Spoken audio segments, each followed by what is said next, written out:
Trustees Business Meeting, June 10th, 2025. We'll start with Pledge of Allegiance.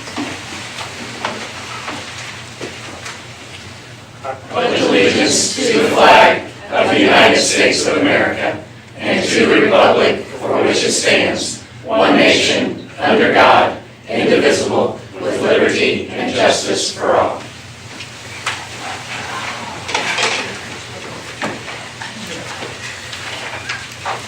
All right, we'll start with a presentation. If you can.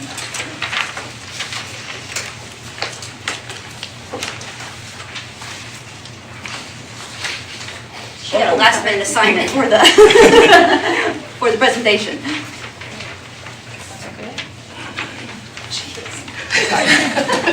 You didn't know. It's a background. It's going to be me now. It's good. We're good.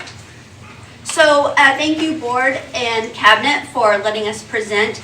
I have to tell you that I've really enjoyed. I feel like we have shared a journey together this school year, as we have talked about Vimy when Mrs. Casaro stole my thunder in December, and we had to do the culture, and then so we're just going to kind of highlight some growth that's been happening at Greenview.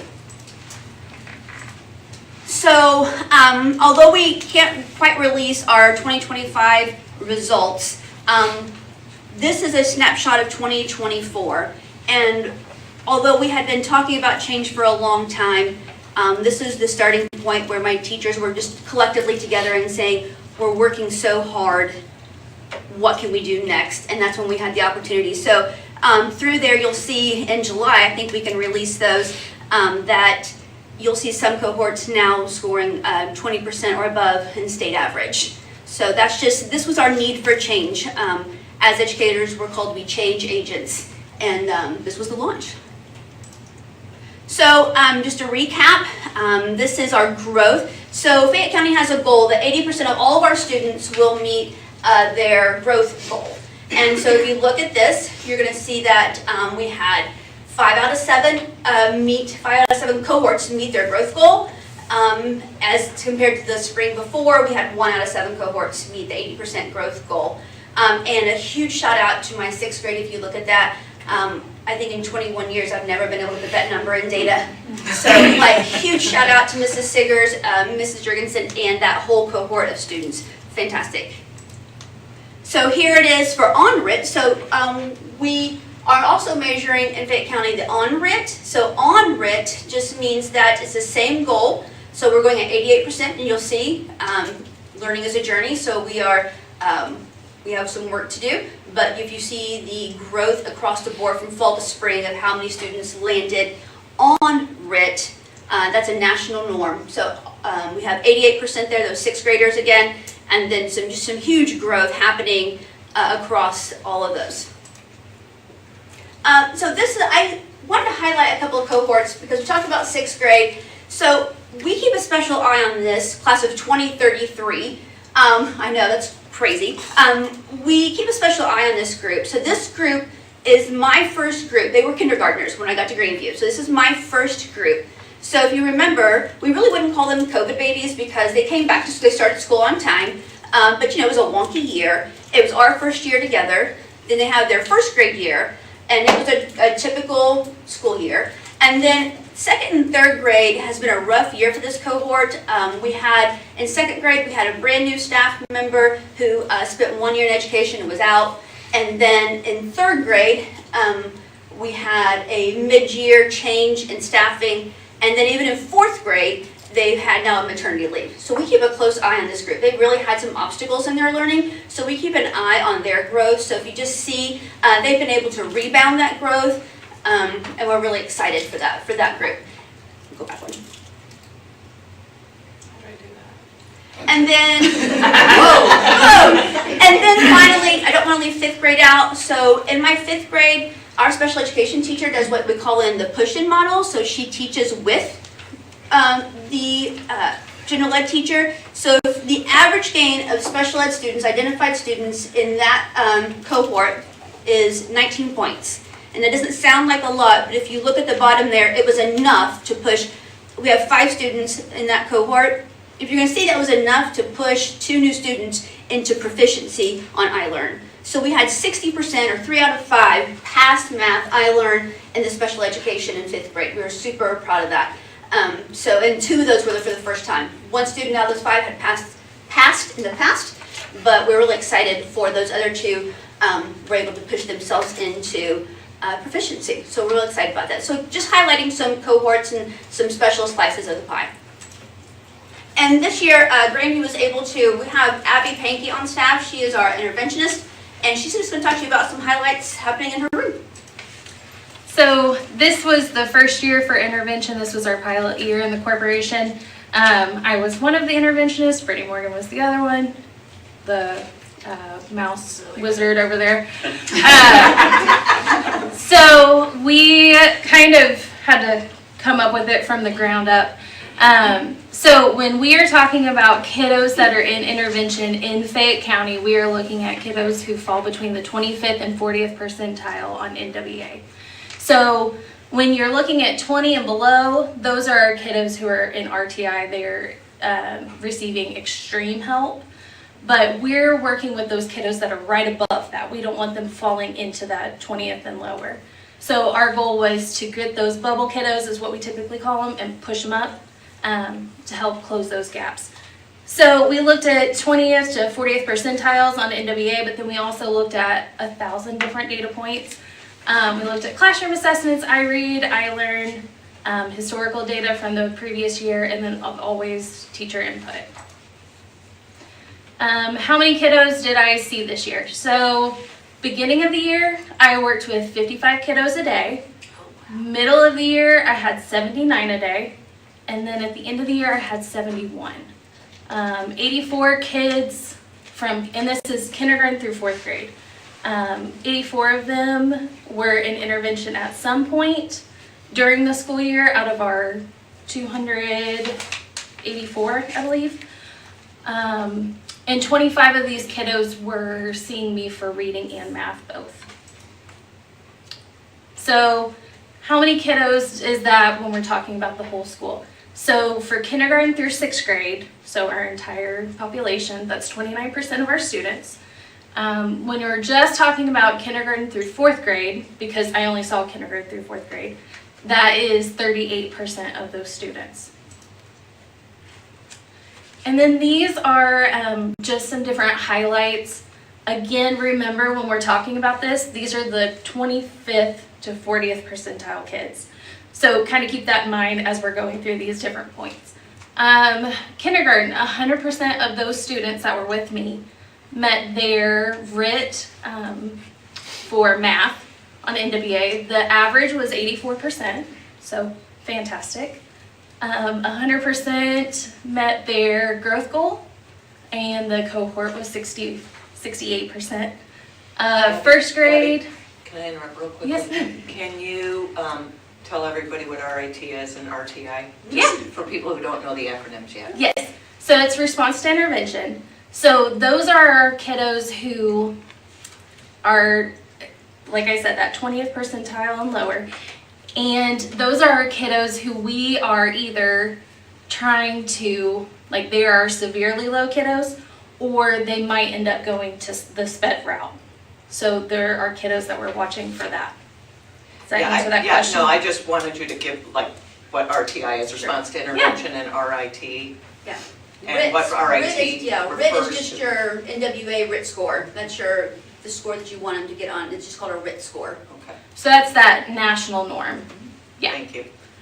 1st grade, they were a third of my population of kids that I'm seeing in a day. So if we wouldn't have had this position, those kiddos wouldn't have been receiving that extra help that they needed. 67% of those students met their spring RIT, and the cohort average was 64. So again, that 25th through 40th percentile overachieved. What's the word I'm looking for? Scored above the cohort average. I think it's important to realize that when you talk about RIT, it's a nationally normed assessment. So 50th percentile is average. So when I shared her data in January, I had the line, like we're all trying to achieve at this line. So if a kid hits the national norms, that means that they scored in terms of, like if you lined up every kid who took the test, 50th is the middle, that's where you want them to be. So her kids scored above the norm range. So it worked. It worked. Sorry. Simply put, Yeah. it worked. Bottom line, what you're doing worked Yeah. really well. That's great. Second grade, 100% of the second grade kiddos met their spring growth goals on NWA. The cohort average, so all of second grade, their average was 64%. Second grade also starts taking iRead, and 2 of the students that were in groups with me went ahead and they passed iRead through, which is fantastic. And 4 of them scored on track. Third grade, 100% of our students, so I built an iRead 3 group. These were kiddos who scored at risk when they took it in second grade. And so their group focus was 100% on iRead and getting prepared for that. 100% of that group passed iRead when we took it in March. 86% of students in our reading group met their RIT, and the cohort average was 59. Fourth grade, that's that special group of kiddos that McCann was just talking about. Any extra support they can get is fantastic. So we were able to help prepare them for iLearn, and 88% of them met RIT when the average was 86. Some other things that we did, I've got third grade at Grandview, now going to be fourth grade. They were my second grade babies when I taught second grade, and so I love that group. And I was able to make a test anxiety breakfast group with them, and we worked on some different coping strategies to help with testing. So that was fantastic. Another person just to talk about student needs, and we had several kiddos. There's one little girl, for instance, who 3-4 years of just needing extra support, retained 10th percentile or lower for years, and now she's scoring in the 73rd percentile. So just another person to see our kiddos, put eyes on them, get to know them well. So anyways, it was a fantastic year. I love being able to know our kiddos, not as just my student, but like being able to help them from year to year. So it was fantastic. Any questions? Great job. Thank you. took She's our- amazing. You took our highest risk kids and did a lot of really good things with them. Wasn't all just me, but it's nice to be part of the puzzle. Yeah. So You're awesome. All right, Good job. thank you. Thank you. Thank you guys. Thank you. Great job. All right, we will move on to Gibraltar Design. Chris? I think we've got him on Zoom. If I can, just really quickly before they start, we've had lots of discussion about what's next as far as our building projects, our debt service rate, and our levy management is what we should call that, as far as what that looks like with the middle school bonding falling off and what that means for what's next. We've laid out lots of different options over the course of time. Last meeting we talked about Eastview as being a possible target as far as the next building for renovation. And so we've gone a little bit deeper with that in terms of what that might look like. I did share some things with you in preparation for the meeting as far as some drawings and such, but they're going to go a little bit deeper on that as far as what that could potentially look like. We have gotten some feedback from a few folks, Daryl and I know, and Cade and some other people have given us some feedback that I've not yet shared with Gibraltar. But yeah, so tonight is really about having the opportunity to have that open discussion. What's next? And is this the right direction to go? But I have sent you a timeline that essentially says, hey, we got to move pretty quickly at this point, which means that we have this meeting tonight, we have another meeting in July, that we'll have more discussion, and then at that point it gets real where we have to have project hearings. So those project hearings would have to happen sometime at the end of July, early August, and then at our regular August meeting as well, as far as deciding at that point in time to be able to close on that bond by the end of the calendar year. We would have to make those decisions by then. if we need to have special sessions in between and such, we can, but that's the basic timeline. So you're up. Is Chris? Chris should be live. Chris, can you hear us? I am connected. Can everyone hear me okay? Yes. Yes.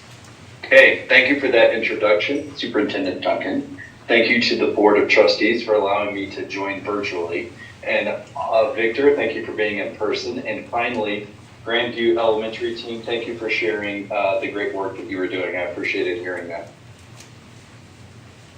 So if you can, Victor, are you in charge of advancing the slides? Apparently so. He's now the mouse captain. Through it. So, or as Superintendent Duncan had shared, our goal is to keep us on the timeline that will allow you to have enough information to make some decisions moving forward. We went through kind of a what-if scenario, which is what you will see today, and then we will be turning it over to the fulfillment team with additional information so that they can help start to give some estimating aligned with the schematic design that you will see today for Eastview. So if you go forward, Victor, you'll see a few slides that they have seen before, but I wanted, just in case if there's someone new that is in the audience or going to obtain this information, I want to make sure that they know that what we are looking at for the facility long-range planning objectives, if you could go back one slide, just making sure that we are addressing those kind of high dollar fixes that need to happen with your schools, easier than handling it in a year-to-year kind of like a maintenance cycle. We're looking at doing these large-scale renovations to your mechanical, electrical, plumbing, just so that you can get some relief on your operating budget every year, and also start to get the schools on a cycle, as you will see. You know, you've got the major investment into your middle school at one point, and for years you did not have to address anything there, and you got that on a cycle. You're now getting Frazee on the cycle, and this is an opportunity to get another elementary school on a cycle of need as well.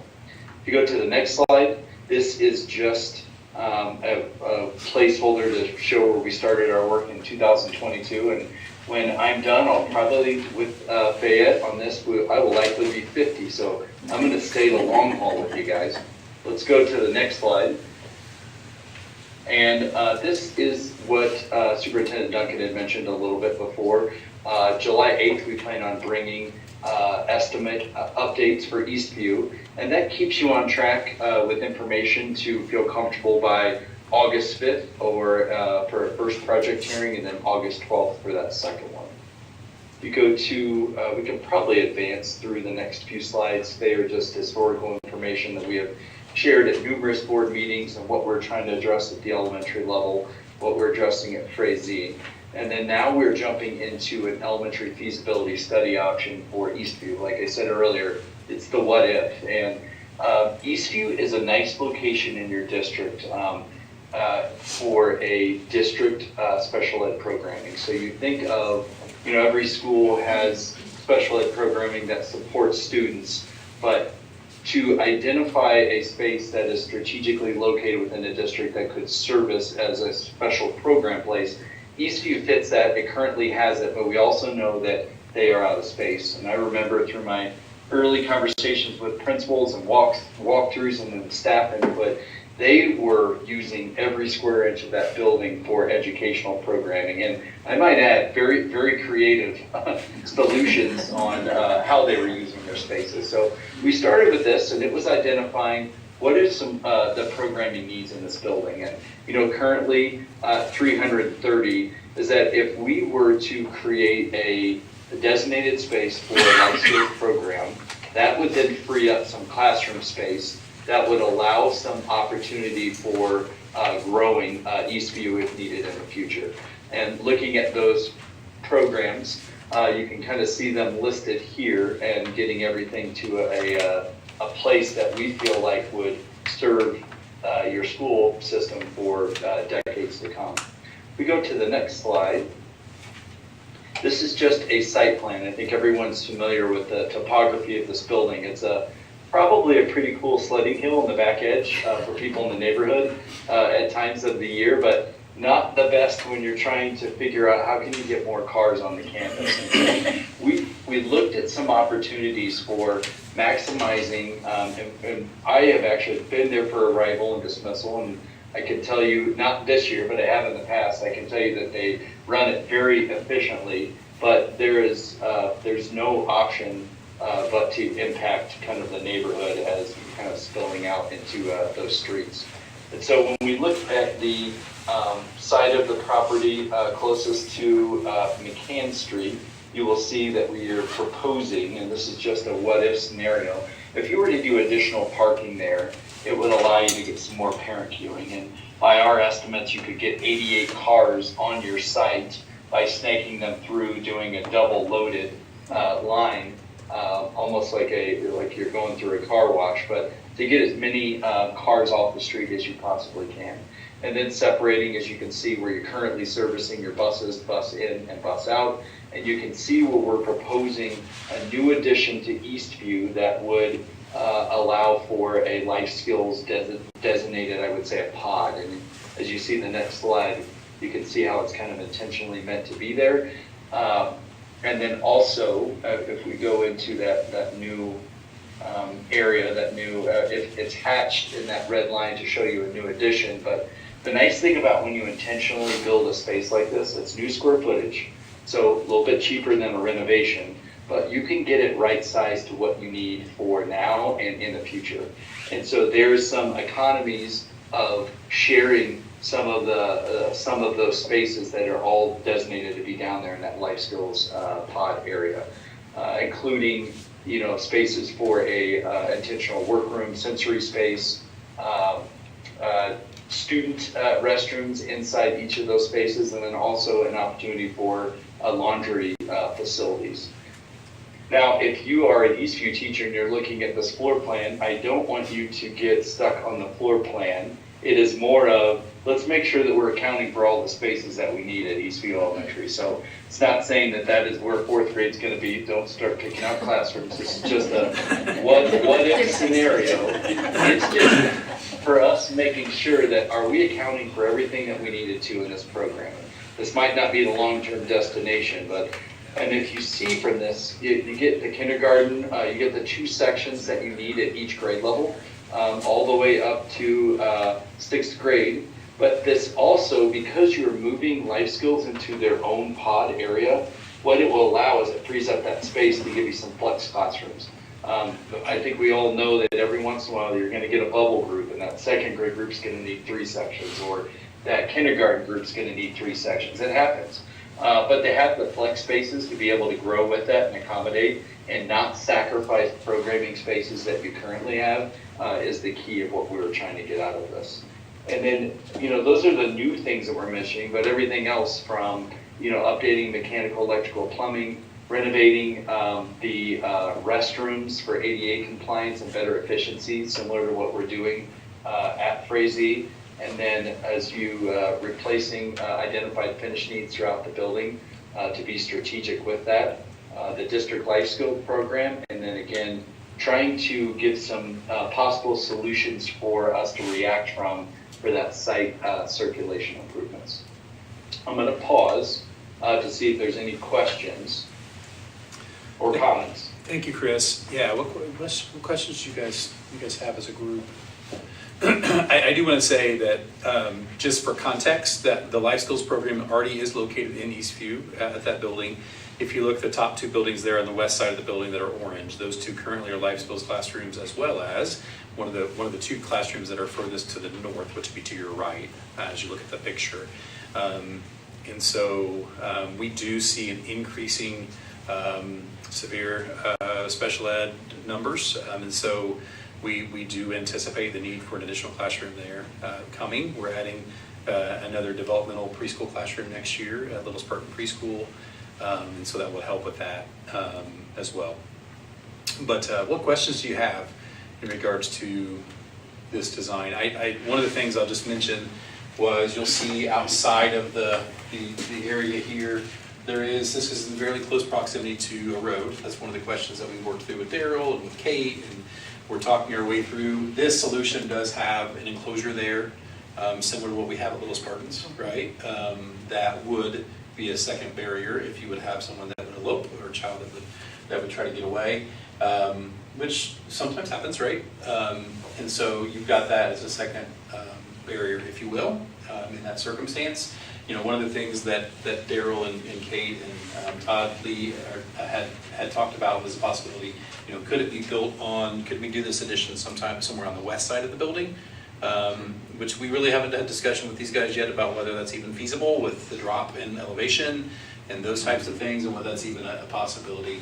I think the general idea of the space as it looks, right, with 4 classrooms, could we consider adding an additional 2 classrooms or 3 classrooms or what have you in addition to that? You could.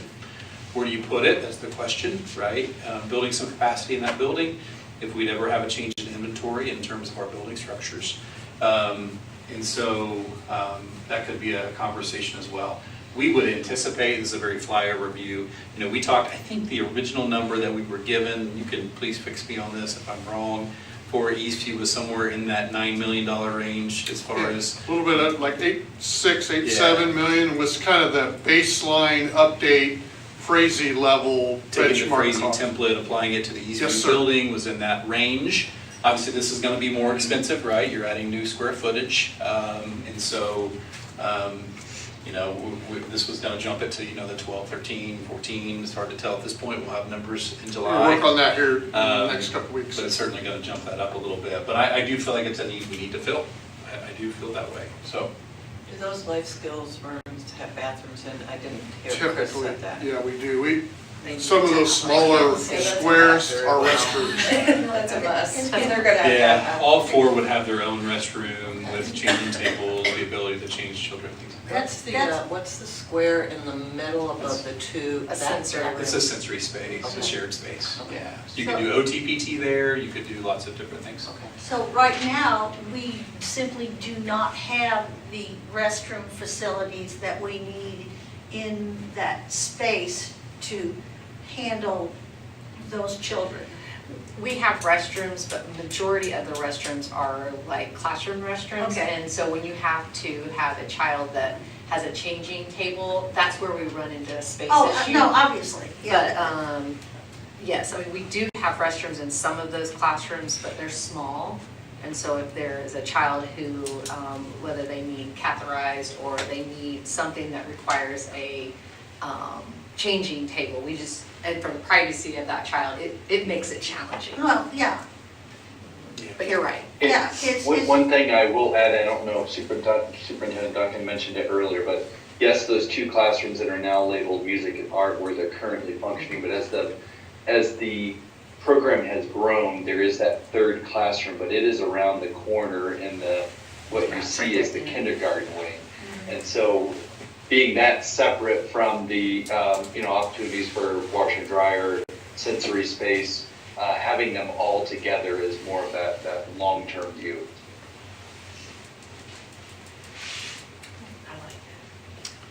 Feedback. These are good questions, good comments. Yeah, for sure. Anything else? And we're very open to ideas. We did meet, Megan was part of the conversations as we had these initial, like, hey, what's this look like? Megan is in our Director of Special Education, Special Services for Students, and has given her feedback. And of course, we've gotten some, I don't know if Kate and Daryl want to say anything about this proposal. I know you had a counter proposal, To but, show kind of what we're looking at the other way, or? I mean, you're welcome to if you'd like. Again, we can, yeah. You guys can turn around and look at this one real quick. So what Kate and I and Todd, our maintenance guy, looked at was taking this right here and spinning it right here. So it would go right along here. So we have water here, we have electricity here. Now, we do have the drop off, we'd have to deal with. But if they were right here, they're close to the cafe, they're close to the art room, they're close to the music room, we could put their playground right on the outside of their thing, and if we decided, we could tear that playground and expand it out. Still have an expansion.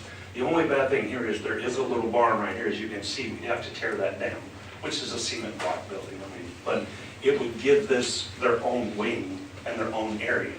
And sometimes they get a little loud or something, it would not affect any other classroom, I don't think, by doing that, so. Sure. How big a drop is it? I think it's a 5 to 10 foot. It probably is good. It's pretty substantial. But Yeah, how much would it, is there gonna be, how much cost differentiation would it be from putting it on where they suggested and actually filling in that drop off? Would it, what's the significant cost? I don't know. What- I can't. That would be a Take a look at question that. for these guys to figure out. We're pretty much on level right there on that west end building, like it's still on level, that playground that you're kind of seeing, it would kind of be in place of that playground, which is the old Life Skills playground, which is aging significantly, and we've created a new playground on the north end of the building to accommodate Life Skills with fencing and all of the safety things that you would want for Life Skills. So to be honest with you, they're going to want to move over to the big playground anyway because it has more things for them. And I don't know if we could cement that in, like block wall underneath that for our storage and have a door there where we could just go in and out with lawnmowers or storage, so something we could look at. Thank you, Carol. I appreciate that. I say, one thing, and Kate has not spoke up on this, but maybe I'm speaking a little bit on her behalf. One of my concerns in it, all of our elementaries, the office areas are exceedingly small.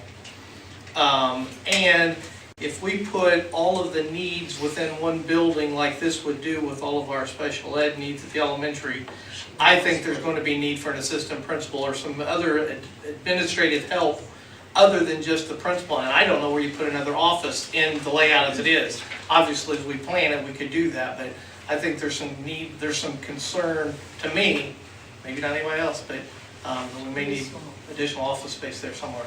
I'd like to add that Mr. Harris is trying to spend more money on his way out, so. But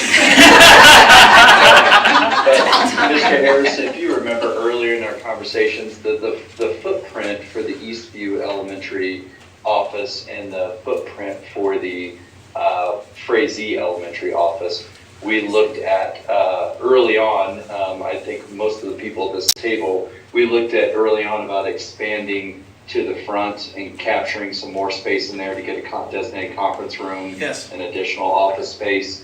And so there are possibilities to do that on the front of that existing office to get some additional square footage.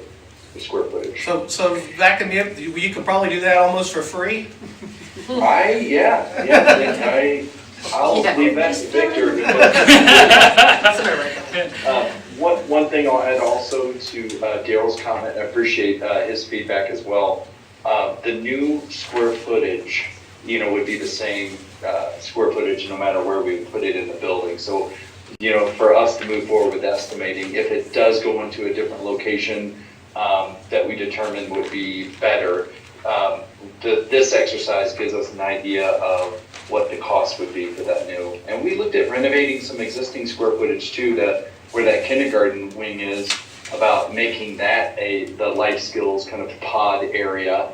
And there was some additional work that would have to happen there, but we did not see the return on the investment on getting some additional classroom spaces back.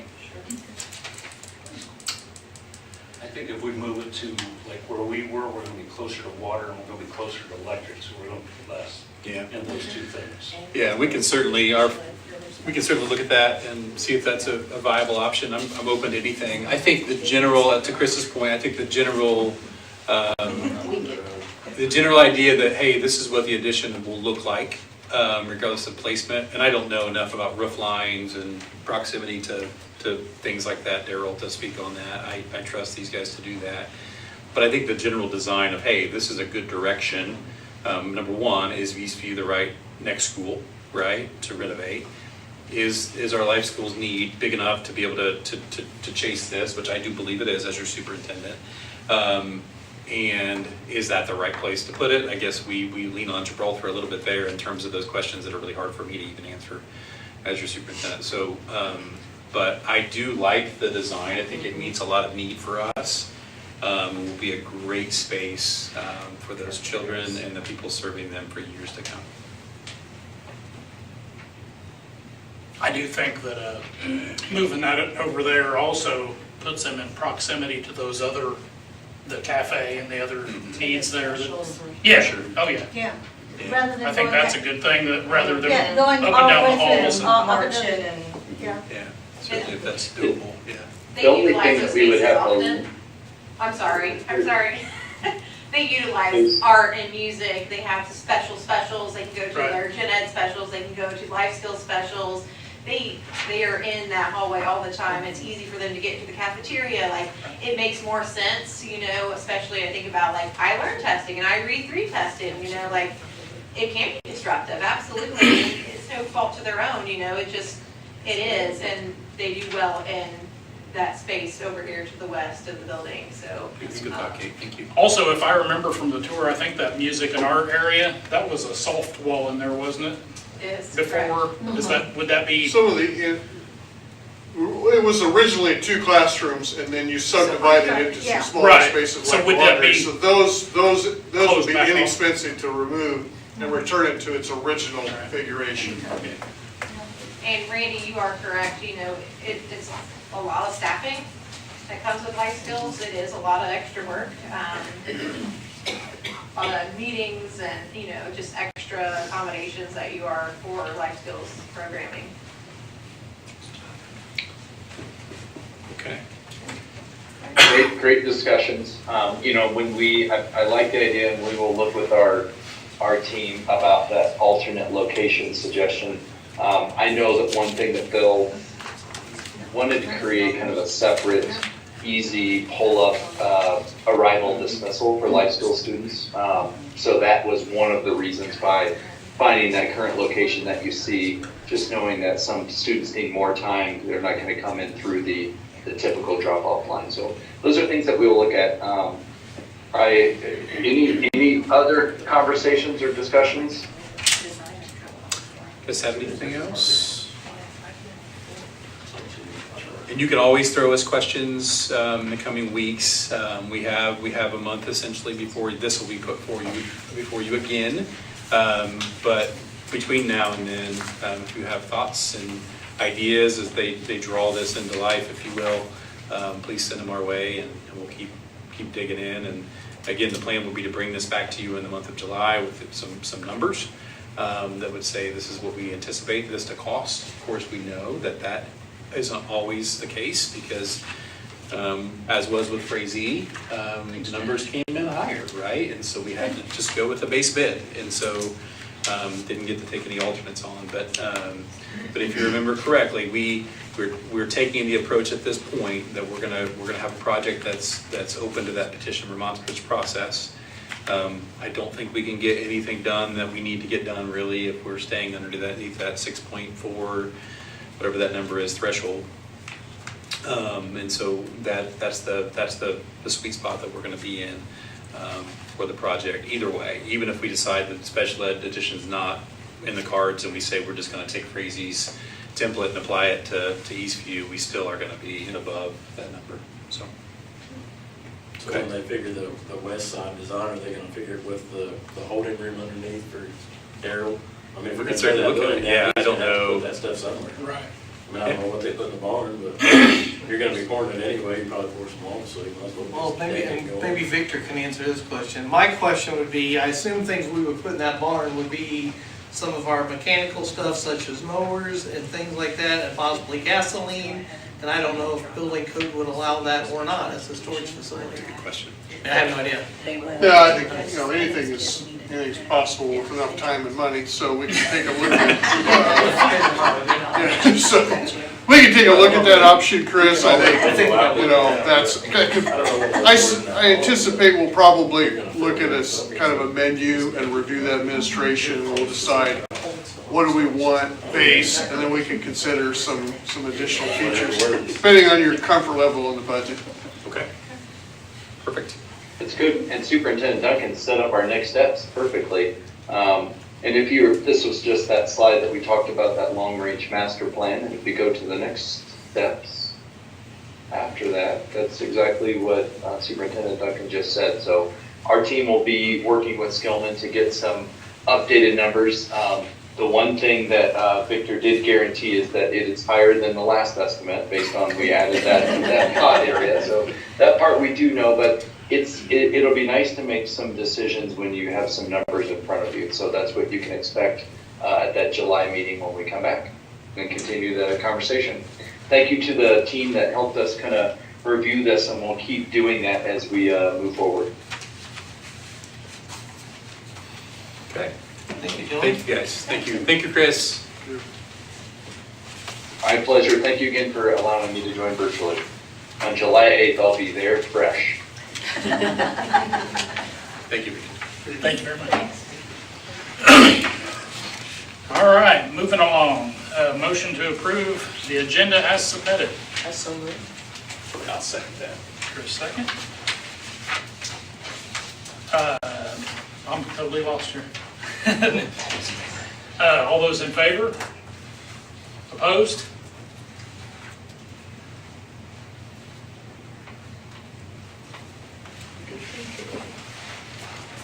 Patron comments. Looks like none. Move on to the consent agenda. Approval of the minutes from the public work session and regular business meeting 5/13/25. Personnel report, recommendations for employment, background, retirements, resignations, leave of absence, etc. Approval of the May 2025 claims, number 70875 to 71111. Appointment to the Fayette County Public Library Board. A donation of $1,247.38 from Clippard Instrument Laboratory, Inc., Cincinnati, Ohio, to WCC to be used to purchase toolboxes for the 2024-25 outstanding students in the Precision Machining Program.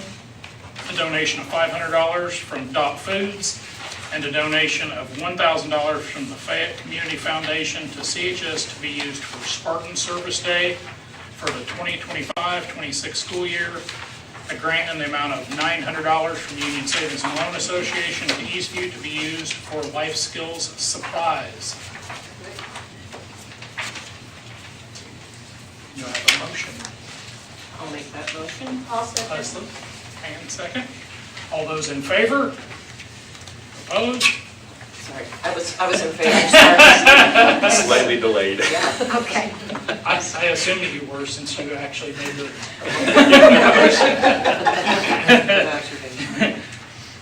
All right, action items. Investment in school corporation funds. Mr. Harris.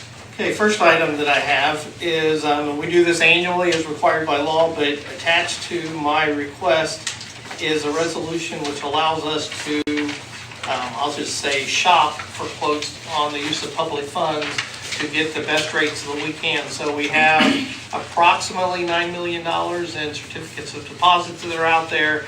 They come due, as we've talked, I think there's 6 of them now. And as they gradually come due, then we work with Baker Tilly. They send it out to multiple financial institutions around the state and find out where we can get the best rates, the best terms, and the best investment. And sometimes that is outside of Fayette County, but I'll tell you right now, I think 4 of our 6 maybe are within the county. We try to keep it local if we can, but if it's advantageous to the school to go elsewhere, we'll come back with that recommendation. But you have the resolution that allows us to do that for the next year. Randy, we've been very am I correct in assuming that we have been very, very successful over the last few years in investing our monies that we have to invest in a very prudent way, so we've made an excellent return? We've had an excellent return in, if you look at historically, the last 50 years, we're probably about average, but when you go from 2009, when interest rates dropped to 0.2%, through 2022, 2021, I can't remember when we bumped them up, but for about a 10-year period there, we were getting somewhere between 0.2 and 0.4%, and for the last 2.5, 3 years, we have ranged right around the 5%. Sometimes we're a little above 5%, sometimes a little below. So it has definitely helped us in our accounts by being able to go out and get those. And sometimes it can be a difference. Typically, we probably get bids from 5 to 8 institutions, and they'll range by 2%. They'll go from 5.2% down to 3.8% or something or another. And when you're looking at $9 million, that adds up, it's quite a bit. So the use of Baker Tilly as a resource for us has been very advantageous to you. Yes. Okay, good. Yep. Thank you. All right, so I'd like a motion for the approval of the investment school corporation funds. Erica, second? All those in favor? All those opposed? All right.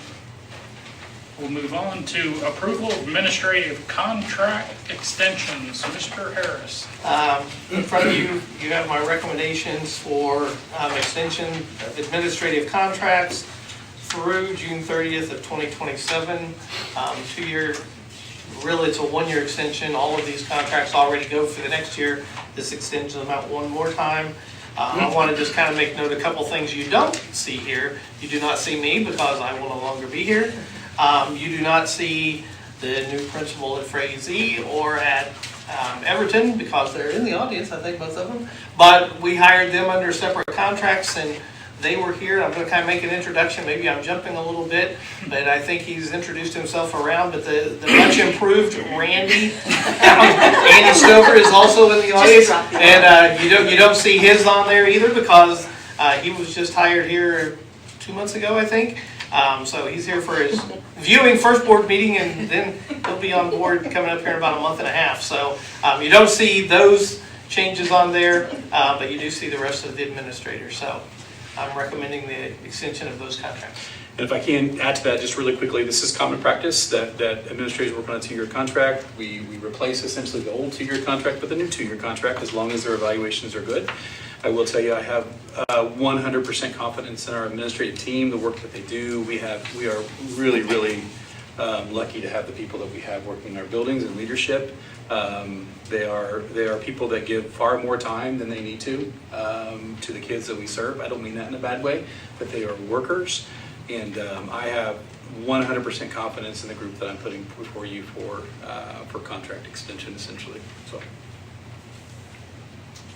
All right, so seek a motion for approval of administrative contract extensions. Dustin, and a second? I'll second. And all those in favor? I respectfully abstain from voting. All those opposed?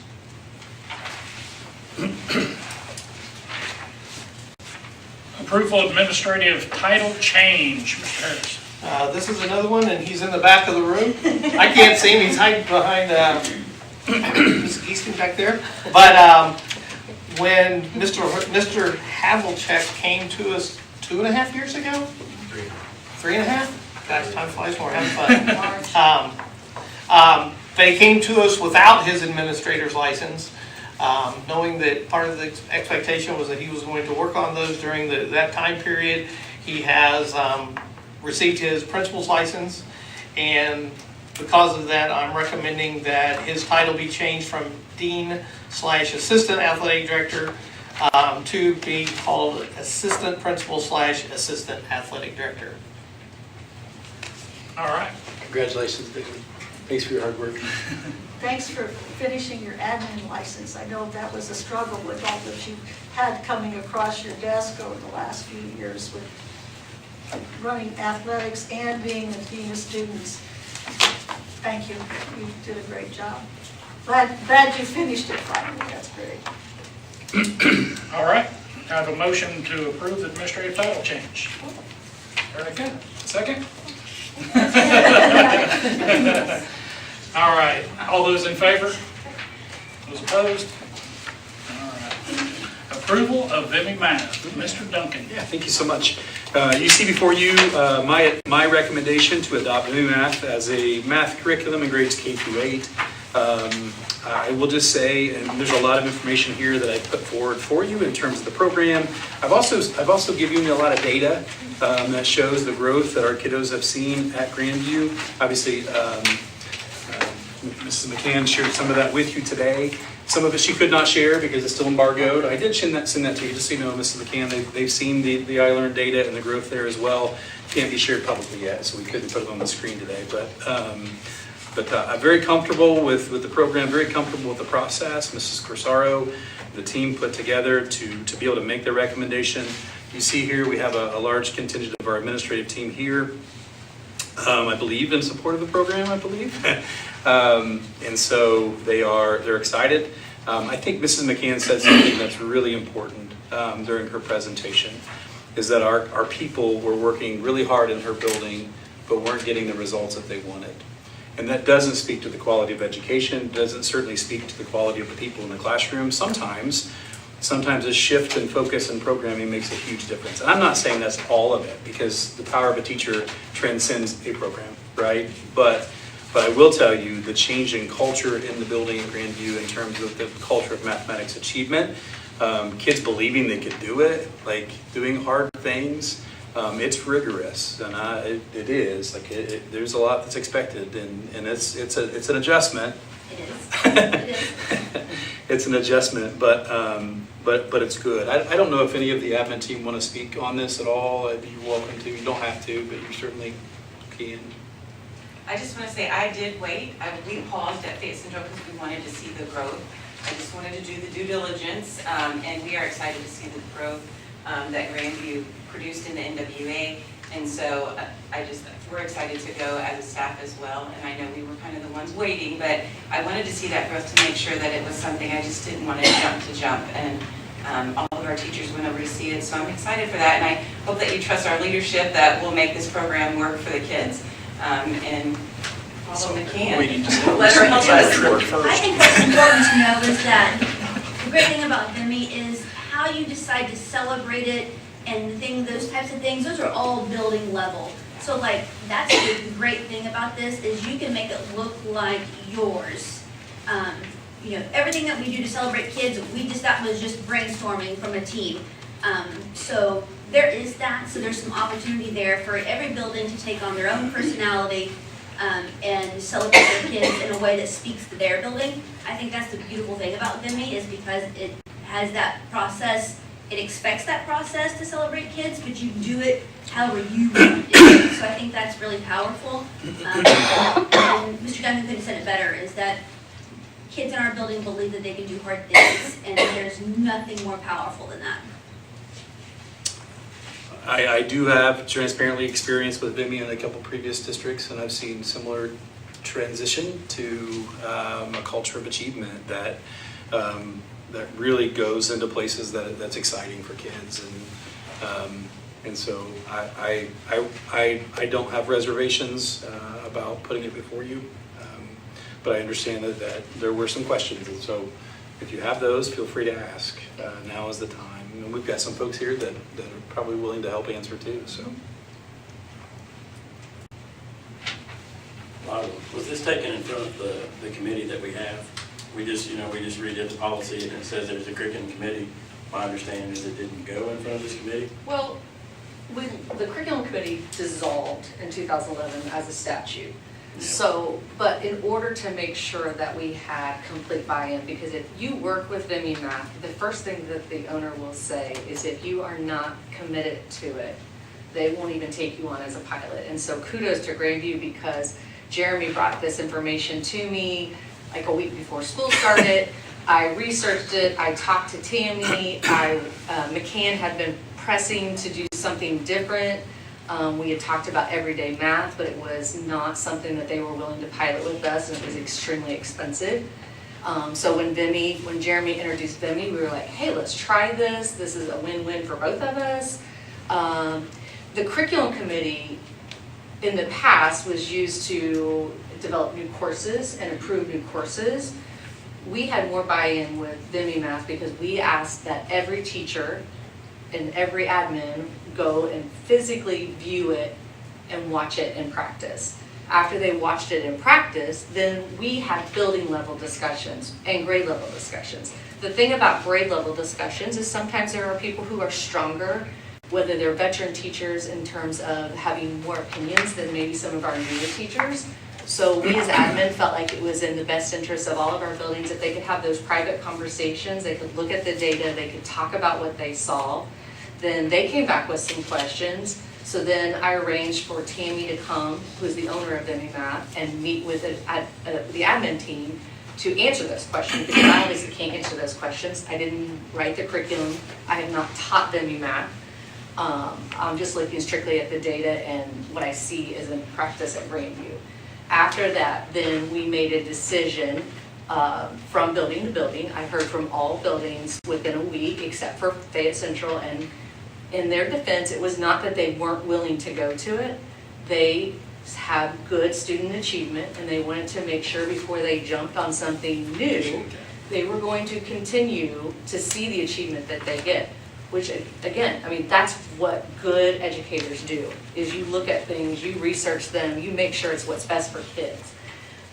So I feel like I've been with this corporation 28 years, and I've served on that curriculum committee in as a capacity as a teacher, as an administrator, and as the curriculum director. And this program has had more transparency and more buy-in than anything we've ever adopted. Now, did it go through the committee in the same nature that a course does?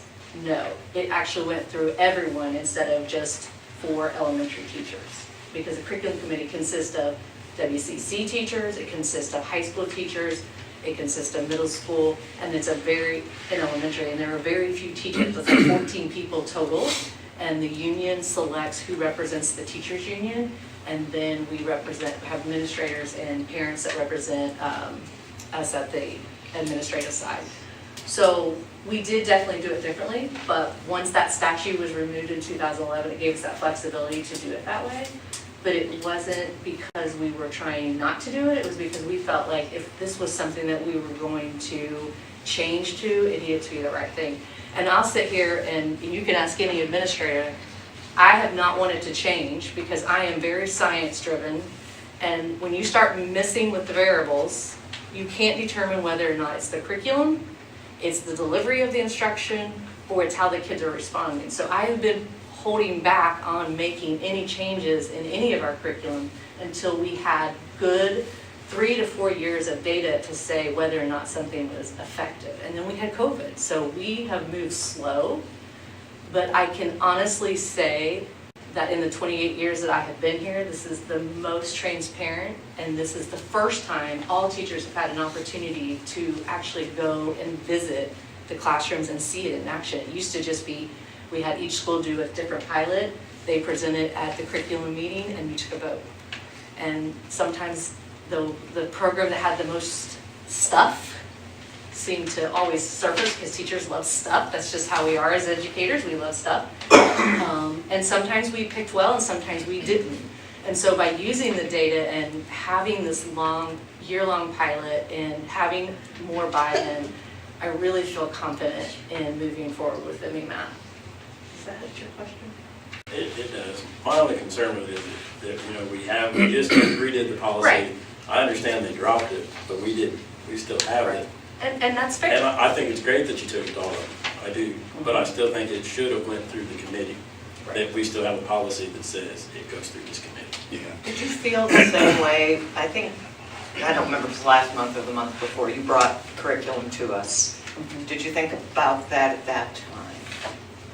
Yeah, I mean, we I had. know, but we had didn't have a committee, though. discussion about that in the same level. I've noticed there's been much more discussion about VIMI than we did about the HMH 4 or 5 classes that were just adopted. So I wondered what the difference was. And if I can, I'm so sorry, if I can speak. No, I wouldn't mind if Yeah, please, I'm sorry. So I've heard more about the VIMI math, obviously, than anything. And we just redid the policy. And it's been, I guess, for lack of better words, just not used. I mean, we just didn't follow it. Right. And, I understand, I'm not a teacher. I don't claim to be a teacher. I'm glad everyone had a vote. I think it's fantastic. Don't get me wrong, but we have a policy. Sure. And it should be followed. Yeah. And if we're gonna change the policy to meet whatever new style, I think it's great. We'll change it if that's what the board wants to do. But I feel like there's been more talk about it, that it was just kind of, this is what we're gonna do, and not, the policy was not followed. Yeah, if I can speak to that, the policy actually states the superintendent shall establish administrative guidelines that, right? And then goes on to say the committee and what it should entail.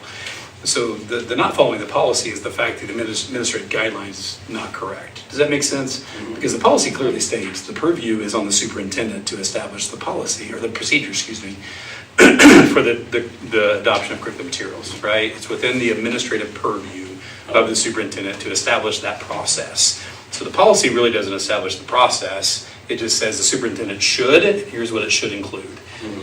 That AG, that administrative guideline's wrong. Like CCHA, we didn't catch it when we did our policy review.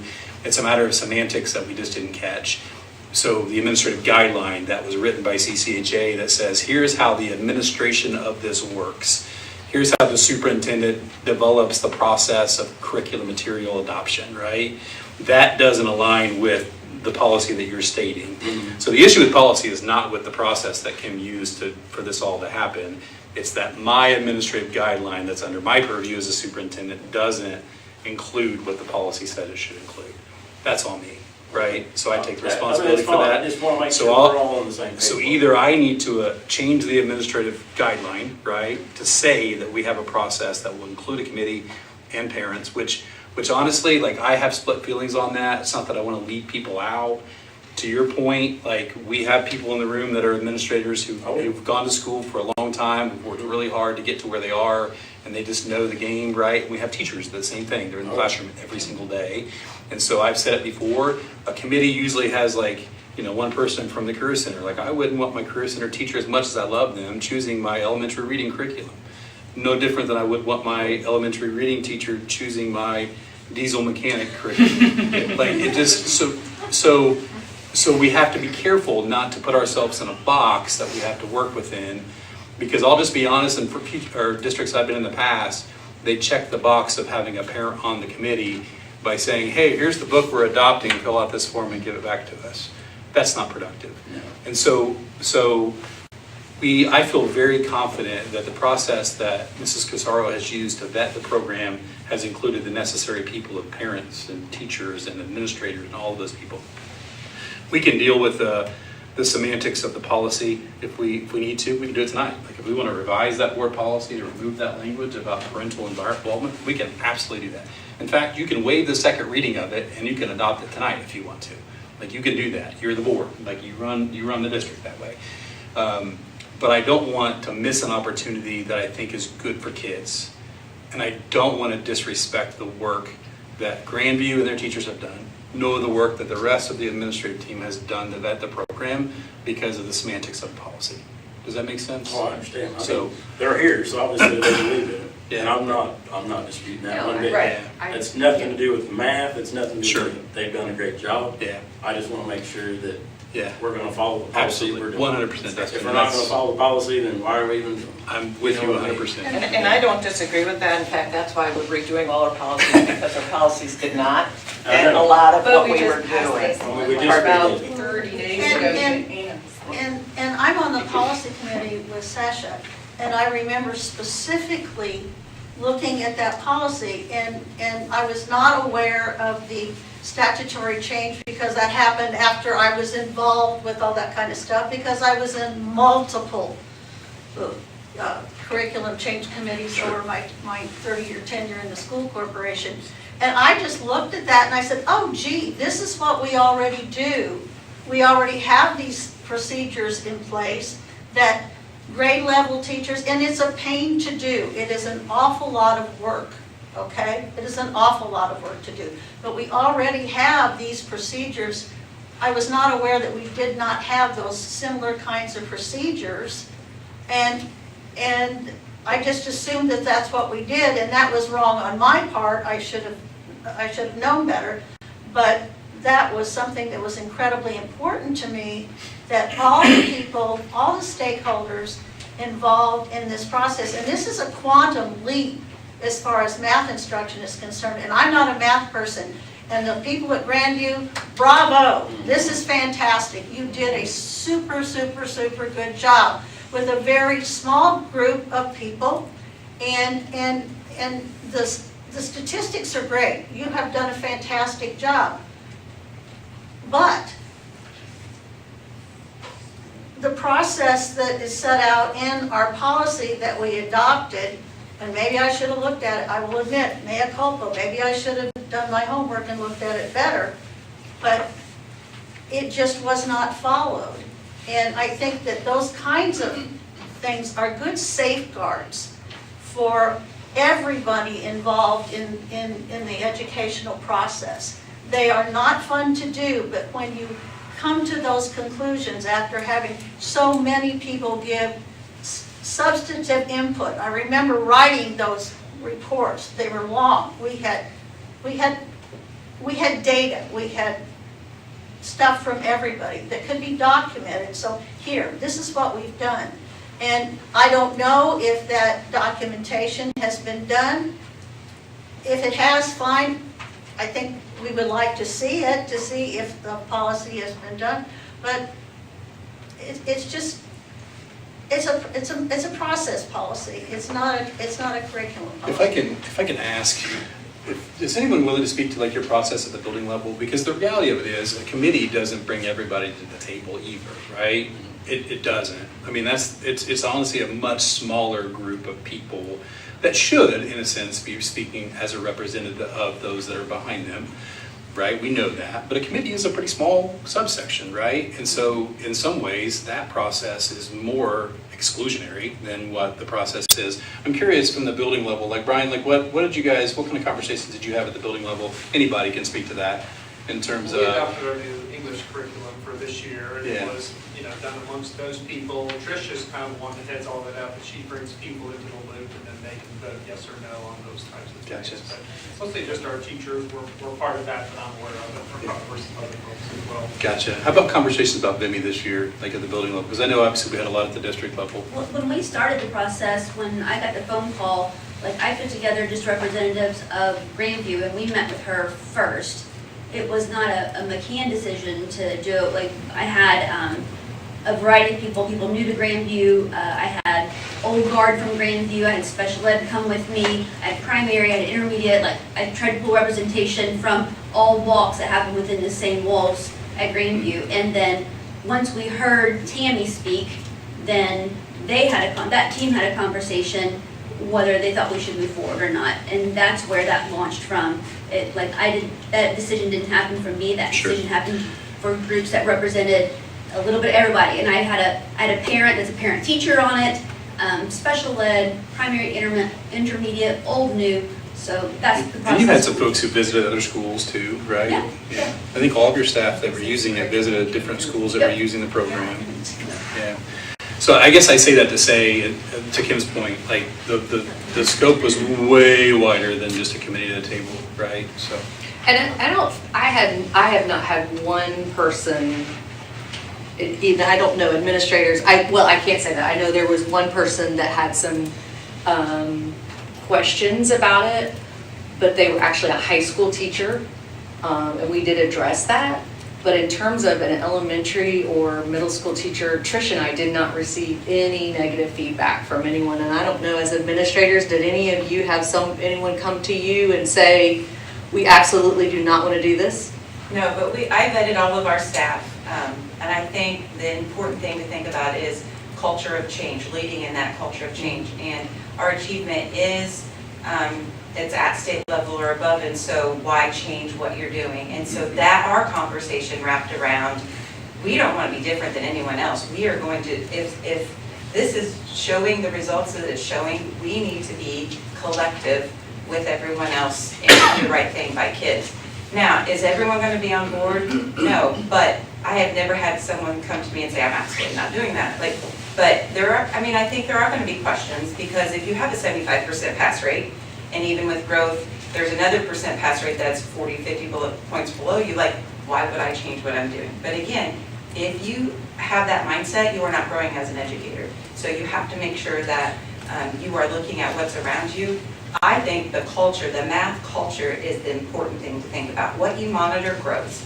And the growth that they had in just monitoring their data and looking at best practices in instruction, it doesn't matter. It does matter, but like the vendor has the capacity to grow, but it is the teacher just as much as whatever vendor you put in a teacher's hands. So I think the big thing is the culture of math that was built at Grandview is something that all of us could benefit from. What you monitor grows, and I think that they did a wonderful job with that. Will we celebrate like Grandview celebrates? No, because we'll treat it as what we want it to be at Fayette Central, just like everyone else will do that with their building as well. I will say, sorry, I have teachers who are eyeball deep in construction, and they just had their principal retire, and one of the first things that they wanted to make sure that I knew, and this is multiple teachers, is that they really want to make sure that we got to do VIMI, and that they didn't want to miss the chance to do that with all of the change. And so even with all of the chaos that they're enduring, they still see that it is a benefit for children, and so that is where their heart and their head is, which is fantastic. And I understand and I agree, and I think, you know, that you guys have put in the work. And I know that each individual principal or teacher is going to make a curriculum into their own for their best for their kids. I'm not disagreeing with that. What I'm disagreeing with the fact is that I feel like when it comes to the policies as a corporation, we need to make sure that what the middle school is doing when they look at curriculum is the same process as what an elementary school is looking at. It has to, I feel like there should be a process, a policy that we should all be on the same page with. And that's what the administrative guideline does, Yeah. right? Right. And again, it didn't align with the policy that we wrote. And again, it's not so much, it states the superintendent shall create those guidelines, and those guidelines should include, and those guidelines did not include. So it wasn't as if the policy wasn't followed on their behalf or on Kim's behalf. It's on me, and I will take responsibility for that. And I wanted to add, there are policies, I mean, I don't know how many we still have to get through, probably too many that anybody wants to know. However, we are probably violating policies right now just because they're outdated. Now, that one was new, and we need, obviously, we need to revisit that. I don't know that it makes sense to do it right now because it has to be rewritten, correct? It's just an omission of that specific language, yeah. And I would if you all want to do it, I'll be on board to knock that out right now, but I'm okay with also waiting to do that. That isn't important to me if we have an understanding. That's what I would say. Yeah, thank you, Leslie. I would like to, this program, and I really looked at it because I'm totally an unmapped person, and it looks really, really good. The data that I have found has not been significant when it's used at the middle school level. Middle school is my love, everybody knows that. And I just want to make sure that this is very, very good, obviously K through 6. Some things that work very well K through 6 just don't work well for middle school kids. And Brian was so kind to give me a book to read on the wonders of the adolescent brain and how they work. It's going to be something that they are going to work on as a staff all year. And just some of the logistical things that are involved with VIMI. And I know, Stephanie, you said, well, each teacher is going to make it his own. But there are certain, as I'm understanding the program and trying to see, boy, this is cool, why does this work? There are certain things with time constraints and the like, and the time that it takes to do things that would be very difficult to be adaptable to the middle school brain because of the time-consuming part of it. Block schedules, which you kind of use, don't work well with middle school kids. We've tried them. When I was there, they don't work, and the brain research would pretty much say this doesn't work well. And I'm just wondering how VIMI to be as effective as it needs to be, and I think it is effective, how we can adapt that to the middle school curriculum to make it effective without really kind of messing with some other things that we don't want to mess with. And the data that I could find on VIMI just didn't really have that much information, a lot K through 6, but it was very, very sketchy beyond pre-algebra. And we do go beyond pre-algebra in the middle school curriculum.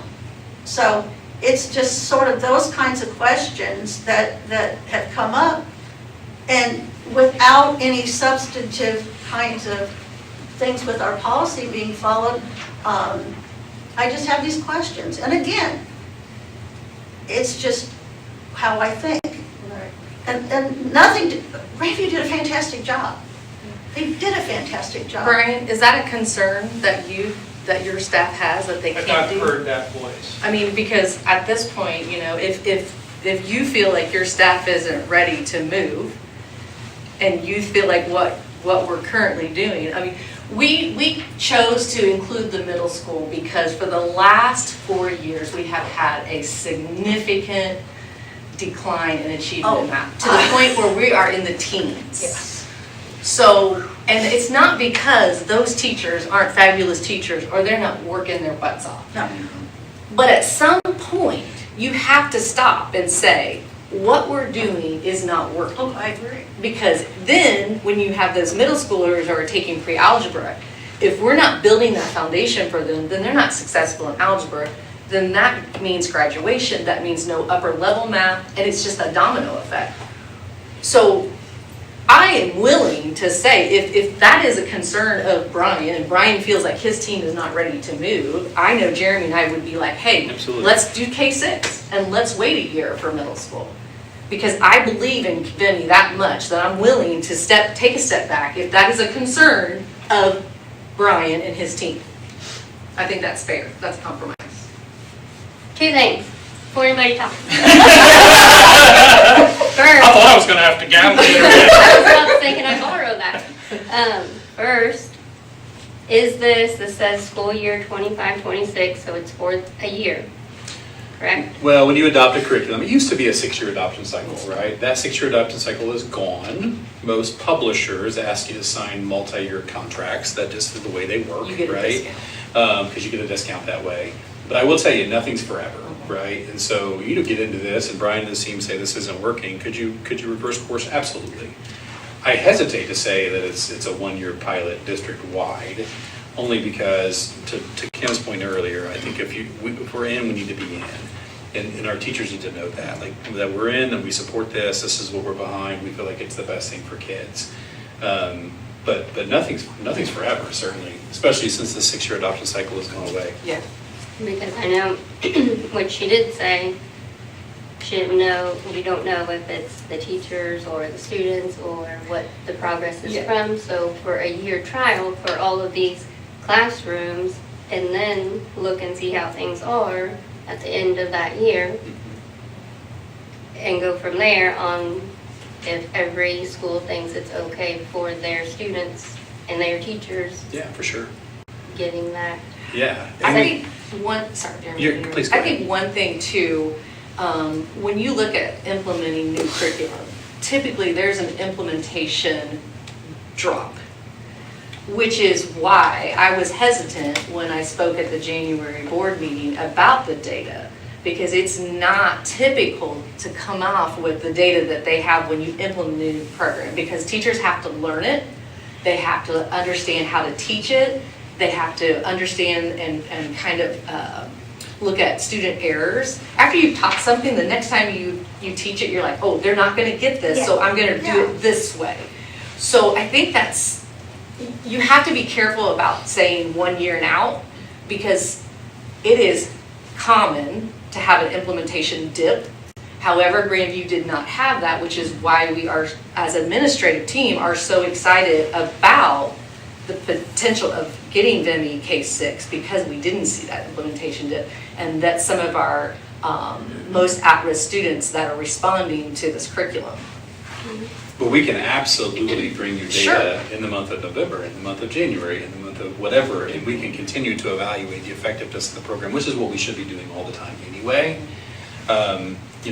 Is it, to her point though, do you want to jump back and forth really quickly and be reactive? That drives teachers crazy, right? Because you're trying to find the next best thing all the time, and that's I hard. don't mean at the end of the year, like, Yeah. absolutely not. I want Sure. to look and see it and see what teachers at every school, once they're doing it on their And students. it's not unusual for us to have asked him, hey, at the next meeting, can you bring us some data on this or that? And You know. the thing of it is, any new program, we are going to be judged by the standards that the state sets, okay? And we want to improve our scores, obviously, on those standardized tests that the state gives us. Clearly, Vimy did a really, really good job. Is there sustainability, or was this program just so good for this group of kids that it was like, wow, this clicks? And as a classroom teacher, every once in a while you get one of those. It's like, wow, this is really working. And the question becomes, is it sustainable? In other words, will these sixth graders who did fantastic, whoa, bravo, sixth grade. The sixth grade teachers did a fantastic job. Is this going to be something that is going to show up next year in seventh grade? Is it going to be sustainable to that next level? Because if it's not sustainable, then we have to go back and look, okay, this looks really good and they did this well this year. Now we're putting them in a different situation. Did what we get stick? And I think that's a real question when as to Sasha's point of, what Grandview did this year was wonderful. But is it sustainable across the board? And are we going to get the results down the line that we hope? I hope we do. I really do. If it's as good as it says, I don't think anybody would argue that. But again, sustainability, let's see how this works. And to Sasha's point, this was 1 year. And 1 year, wow, it's great. But is it, do we have enough data across a broader group of people to make it sustainable? Class size, time management, all of those kinds of things that come into it. And to Ms. Phil's point, I am sure that everybody, all the teachers at Fayette Central will do a fantastic job with that because they do a fantastic job. Okay? They will make it work. They will adapt it to itself. So what would that make the total cost for a year for $23 per student for K through 8 as of now? I would have to do some math as far as that goes. If I can, just real quick, Sasha, I'm so sorry. If I didn't have to do math in elementary school.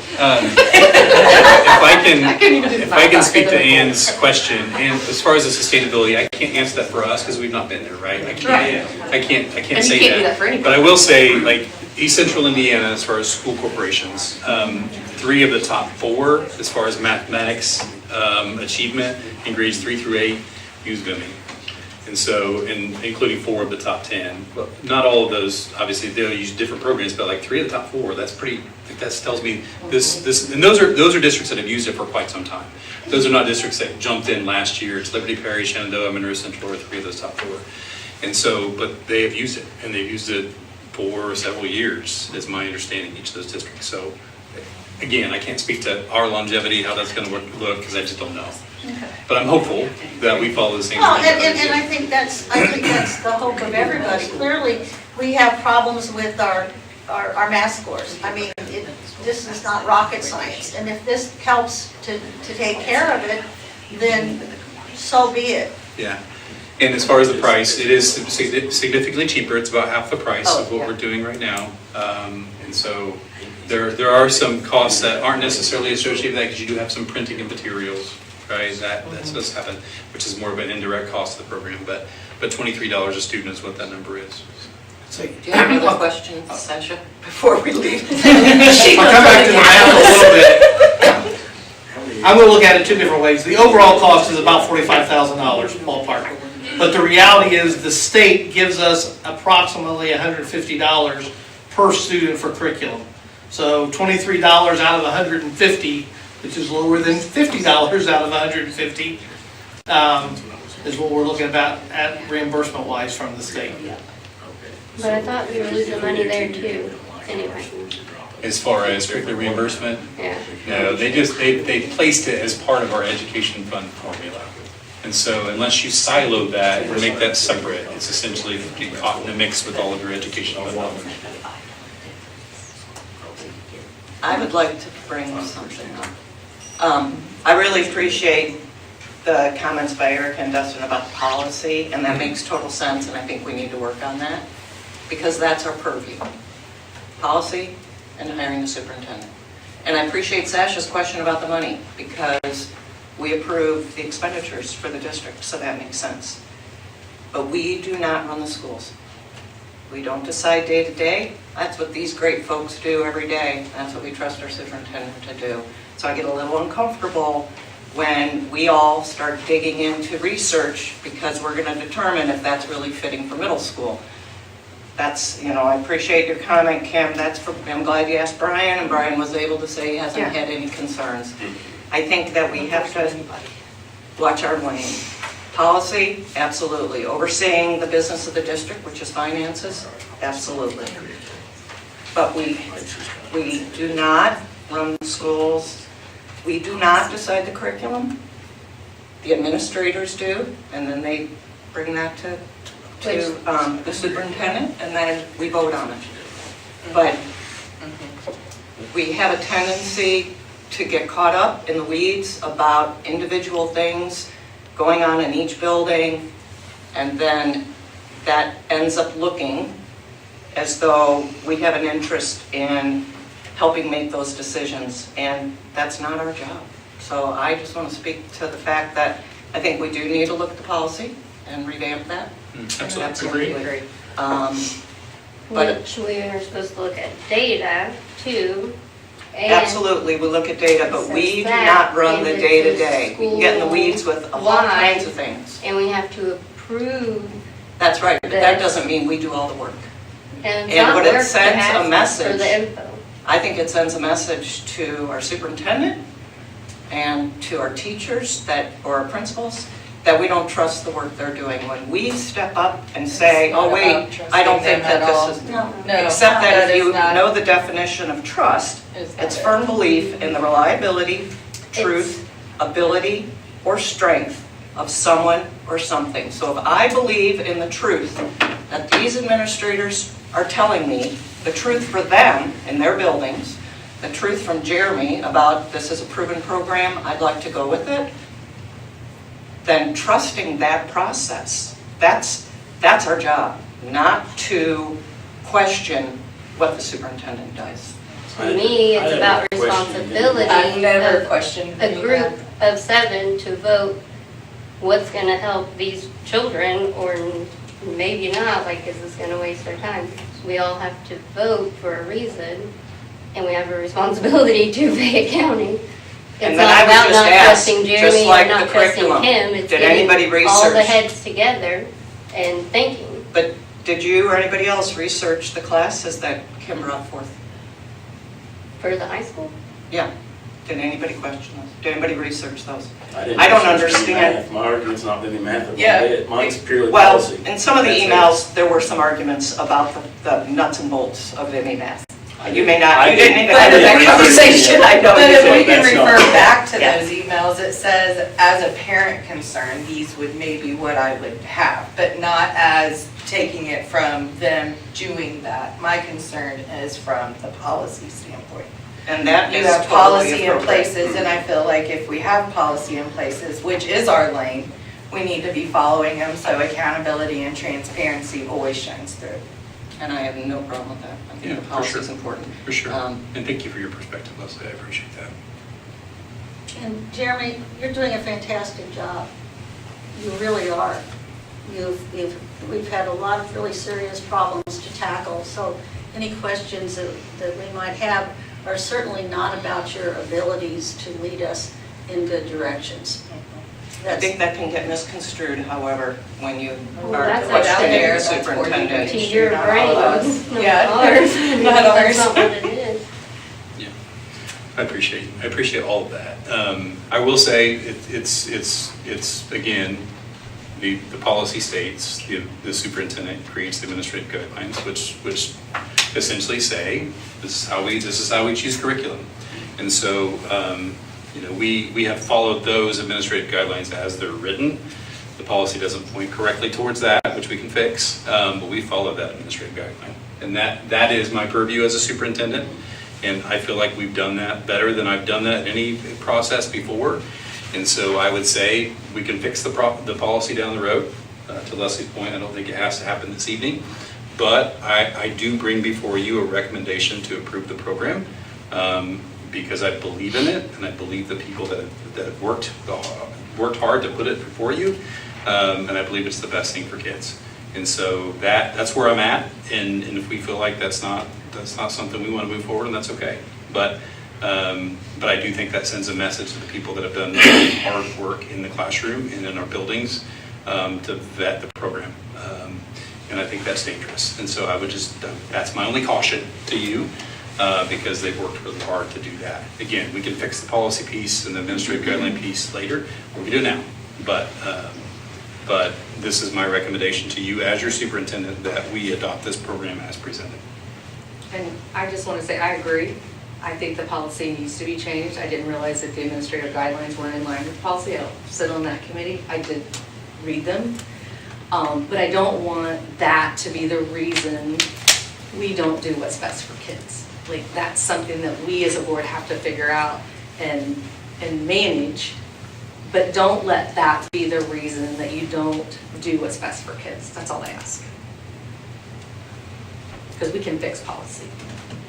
We can fix mistakes, but we don't want, the mistakes need to be fixed with Jeremy and I, not with the teachers and the admin that have invested all this time. And that's why they're here, so that you recognize that this is their initiative and not us being top down saying this is what you want to do.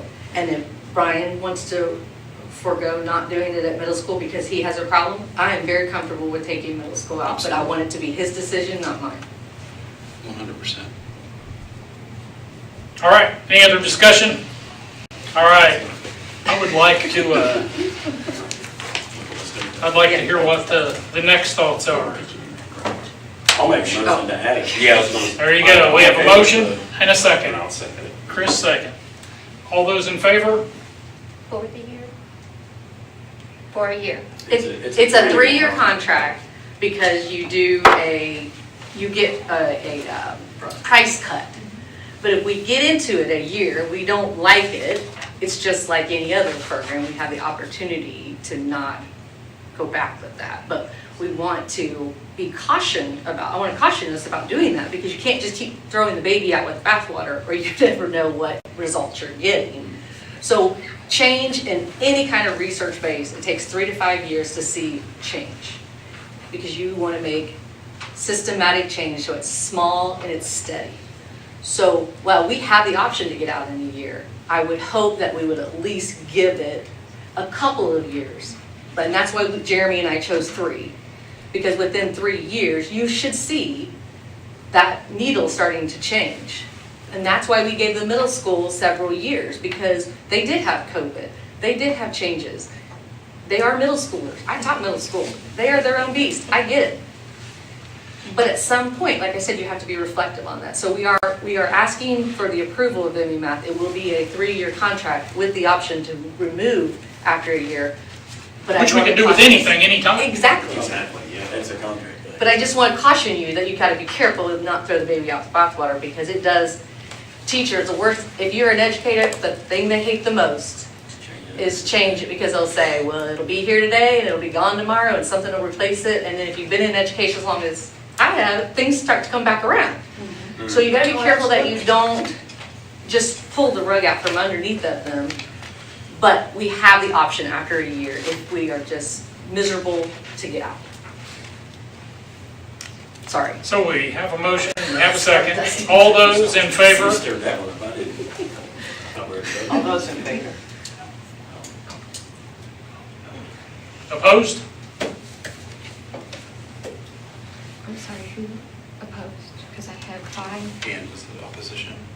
And did someone not vote? Abstention. You did not vote, okay, Yeah. so it's 5-1. Can I change mine to an abstention rather than a no vote? Thank you. Thank you. And thank you guys for your trust. Appreciation. Thank you. Okay, Derek, go ahead.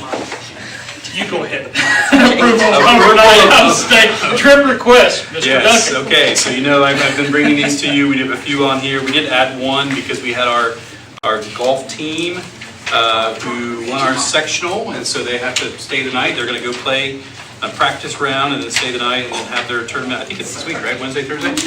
Yeah. So, so I did add that, but if you, my recommendation to approve those overnight and out-of-state field trips as presented. Have a motion. I'll make it. Erica? Chris will second. All those in favor? Opposed? I think we got them all. And also, the coach's mother just passed away. Jeff Martin's mother just Too bad. passed away. And he's the boys' ball coach, so this was a tough time for him, and he's really taking time out for his kids to hopefully play well. But it's got to be a very difficult situation for him. Approval of strategic plan proposal from Star Consulting. Yeah, as you guys know, we did a special session to have 3 consulting companies come in and present to you some proposals. I did send a form to you to provide some feedback. Star was our highest scoring company, and so we did ask them to make some changes to their proposal. We have a proposal here from Star that does have an hourly rate up to that 50 total hours, which I think is good. The opportunity to do a retreat in the month of July to kick us off, and then some ongoing work that'll involve the community, some different feedback from different stakeholders as far as our teachers and different groups, and then some deliverables as well. I feel comfortable with this proposal. We do have an individual that's part of this group that is local, and so has a good perspective for us. It'd be my recommendation to approve Star and this proposal that she has written for us as presented. I'd like to make that motion. Okay. Erica second. All those in favor? Opposed? All right.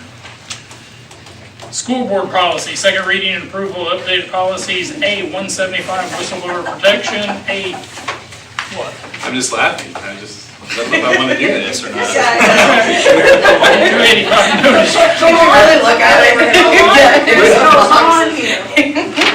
Let's change some policy. I'm teasing.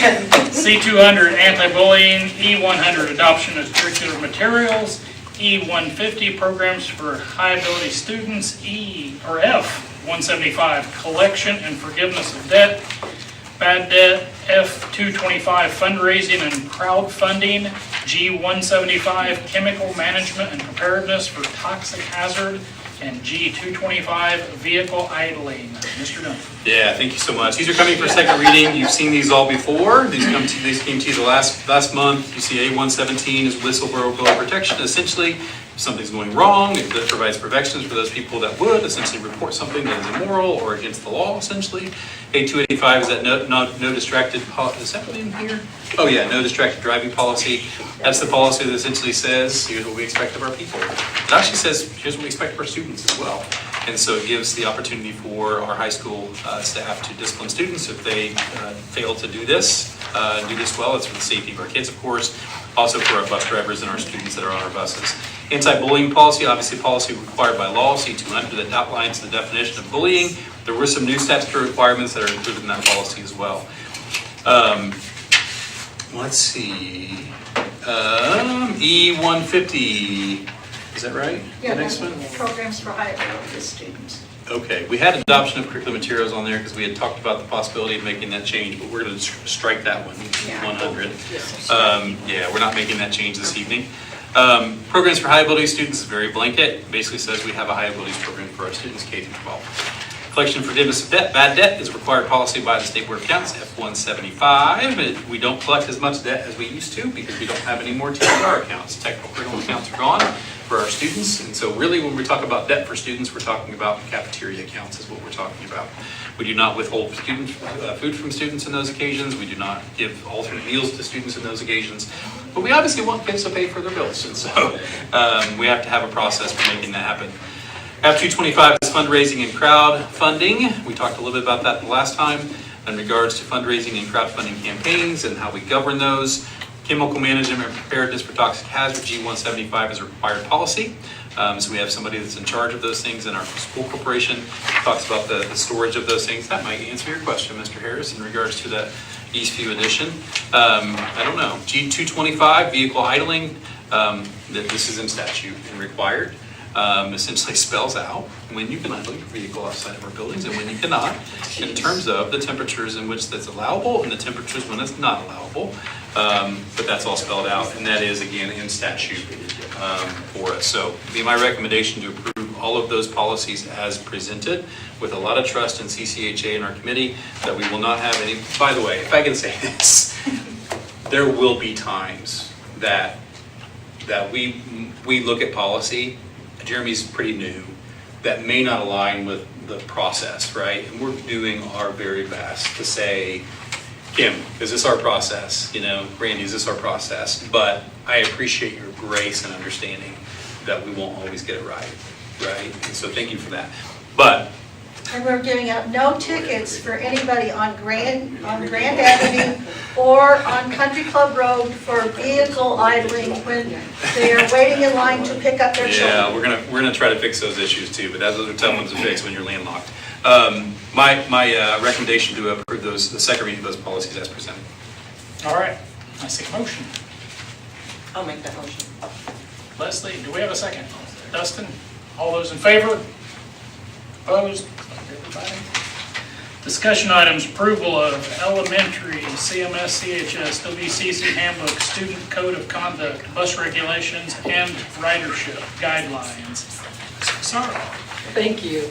Again, it's the time of year that we bring these to the board. They have been vetted by Michelle Cooper, our school attorney. As we continue to update these books, mainly it's language or change in statute. There's not a lot of changes, especially the elementary handbook. I mean, there are like 1 or 2 changes within that. You will see that any of the changes are either in red or some of the school committees use like a strikeout. So I will be bringing this back to you next month for your approval, but I just wanted to give you an opportunity to hear from me that we didn't make significant changes. We just kind of cleaned up some language, and then, as you know, statute continues to change monthly, and so we kind of had to wait for this one because we weren't sure. Michelle was like, we need to wait and make sure there isn't anything that changes at last minute. So I'll be bringing these back to you next month for your approval. Kim, I did have a question. Absolutely. Which book do you want?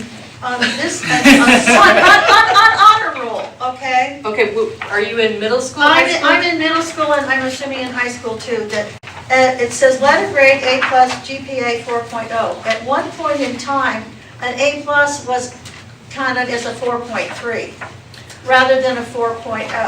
And it may be just my adult little brain that when did we change that? Because to me, an A+ as a classroom teacher is more than just an A. So what you're saying is you're giving exactly the same point value for a kid that gets a 90, whatever percent it is, and not rewarding the kid that gets over 100%. And maybe that's just, I don't remember when we changed that and figuring some GPAs for some kids. I figured in the old way, and they said, sorry, your math is bad, which I could completely appreciate, but I was calling A+ as 4.3, just as B+ are 3.3.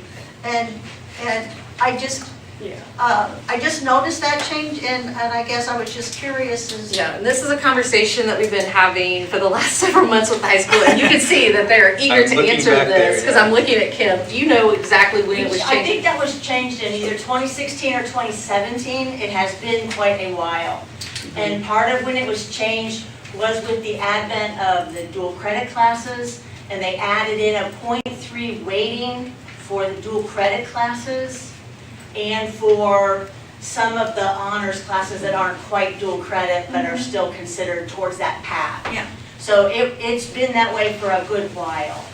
Well, there was always the questions that came too with weighted classes and how to evaluate those kinds of things. The only classes that received the 3/10 weight At this point in time are your dual credit classes, so all of the classes that also count for college credit. And then also, we have in English, grades 9 and 10, and in math for both geometry and algebra 2, we run parallel classes where one is a geometry and one is an accelerated sequence geometry or an ES geometry. So in those two courses, geometry and algebra 2, where they run side by side, and then in English 9 and English 10, where we have an English 9 and then an English 9 honors running side by side, the honors classes get the dual credit. So those are the only classes that, or get the 0.3 weight, I'm sorry. So those are the only classes that have that additional weight. And we've talked about bringing that to the board and changing that, but this year the focus has been on pathways and getting. Oh, yeah, obviously. As we get down the line, that's probably something that I foresee Mrs. Gilman and her team bringing. Yeah, there's pros and cons. And for the kids, it's like, some people take a really great amount of pride in getting an A+ in a class. That's really what they want to do. And there are other ones that'll say, oh, I'll just get enough vibe to get whatever I need to get and end up with an A. And that's fine also. Clearly we can't. But I just find it really difficult that these kids that really bust their butts to get the A+ are not getting any weight as far as, and I have no problem with the dual credit kids. Part of when it was done back in 2016 or 17, when they removed that A+ as a 4.3, we had students in really academic classes that were getting a 97%, and they were getting an A, and a kid who, not to say that art is an easy class, but in art, we're getting an A+ and we're getting a 4.3. And so they took away that A+, and at the time, that was part of the conversation. They took away the A+. I understand what you're saying, but that also puts kind of a discriminating thing on the kids that are going to struggle with math and they can go and get the A+ That's why it's something that Kim said is up for discussion. Yeah, we're going to discuss it. Good, please do. Right now, we have to go with what we have approved. Okay, that's fair, what but I hope we come to that discussion because that really, it says unless you get an A+, an academic thing, it's not, doesn't count. The A+ in art or the A+.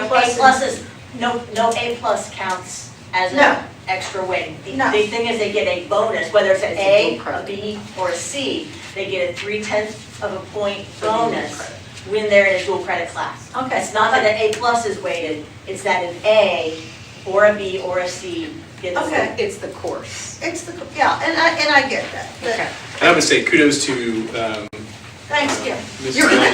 Mrs. Flum and their team. They've done a lot of Yeah, they've done a comparison lot of with other research. area school corporations. Our biggest worry would be when our students go to get scholarships. Like, there's no way to bring parity unless the state of Indiana says, here's the way you do it, right? Because everybody's going to do it differently. So a 4.0 here might be equivalent to a 4.7 somewhere else. It seems like every time I go to a graduation, I see the valedictorian, they like gets higher, right? So like at some point it's gonna be a 5. So everybody does it differently. We just want to make sure our kids are on a fair playing field when they go to get those scholarships and such. That's my biggest worry as a Well, we superintendent. got away from cumulative grading a number of years ago, which was really not being a fair situation to our kids. If you dug yourself a hole, you really couldn't get out of it. And I'm so glad we don't do that anymore. But, yeah. Okay, thank you, Kim. I really appreciate that. And as Kim said, we brought that as a discussion item today to give you the opportunity to digest, to look at, to mull over, to ask those types of questions in the coming month before we bring them back to you in the month of July for approval. So if you have those, please send those our way. All right, school board policy, first reading for updated policies, A275, school wellness, B275, drug-free workplace, E125, promotion, placement, and retention of students, G450, advertisements, publications, and naming rights. Mr. Duncan. Yeah, thank you so much. A275 is school wellness. That has gone before our wellness committee. I sat on this for a couple months because we had so many new ones coming. We did pause with CCHA and say, hey, we need to catch up this month. This is one of the ones that we need to catch up with. Honestly, it's very similar to what we had before. A lot of it is statutorily required in terms of our school snacks and all of those things. I would just ask you, take a look at it, make sure you don't see anything concerning. Again, this has gone before our wellness committee. I don't know, Leslie's part of that. I don't know how many meetings you had with that, maybe a couple. We haven't had the last meeting because she had COVID. Oh, gotcha. So Which is we ironic haven't for done the final. the wellness committee, Yes. yeah. So. We approved it earlier, but it hadn't come before this group. Gotcha. D275, we've had a little bit of conversation about this one before. It's drug-free workforce, what we expect of our employees in regards to having a drug-free workforce for our kids. But also, how do we respond in the event that we have an employee who may have an issue with substance abuse? And so you'll want to be familiar with what that says. I brought that back to my committee, Sasha and Ian, and we felt comfortable with it as presented. And so that's before you today. Promotion, placement, and retention of students, E125, just essentially speaks to what we do and how we make decisions in regards to promotion, placement, and retention of kiddos. I put this before my principal team, my Edmond team a few months ago. It's one of those ones that's been sitting and waiting, but it also spells out the appeals process for a parent in the event that we would decide to retain a student and our parents would disagree. So again, E125, take a look, let me know if you have questions. G450 is one that we've had lots of conversation about. Really, honestly, we've had more conversation probably about the administrative guidelines, right? The administrative guideline, again, does not come before you for approval. That's the administrative realm of the work. But I did want you to be very involved in that process. And so you've seen that as far as the process that we're going to use when someone comes to us and says, we'd like to name a facility after so-and-so, or we want to make a large donation and we want to name facility, whatever that is. And so what's the process by which we use to do that? And so obviously we want to make sure it's in line with corporation values, that it fits into certain molds, that we have some guidelines in regards to the individual that we want to name something after. And so that is all spelled out in that administrative guideline, more so than it is in this policy. This policy also speaks to advertisement in schools. If Andrea Van Meter wants to take on an advertiser and put their billboard up, like can she not? There are guidelines to that to make sure that, again, those are in line with our corporation values. Don't libel or slander someone. Don't have a political endorsement involved, like those types of things. So all of that, again, is spelled out in your policy there, G450. So again, this is a first reading. We can always make adjustments if we need to before next month. We can always kick that can down the road further if we want to revise that policy even more. But again, if you have input at all, Ian and Sasha are part of that team, and you're welcome to provide that to them and myself as well, and we can have some conversation about If changes. anybody out there is listening and wants to give us a whole lot of money to name a building after, we will absolutely consider doing so. So if you want to open your big pocket and give us some money, we'll I was saying, what did we say Eastview was going to cost? yeah, exactly. Yeah. Exactly. A lot. Okay, thank you. Come on, Daryl.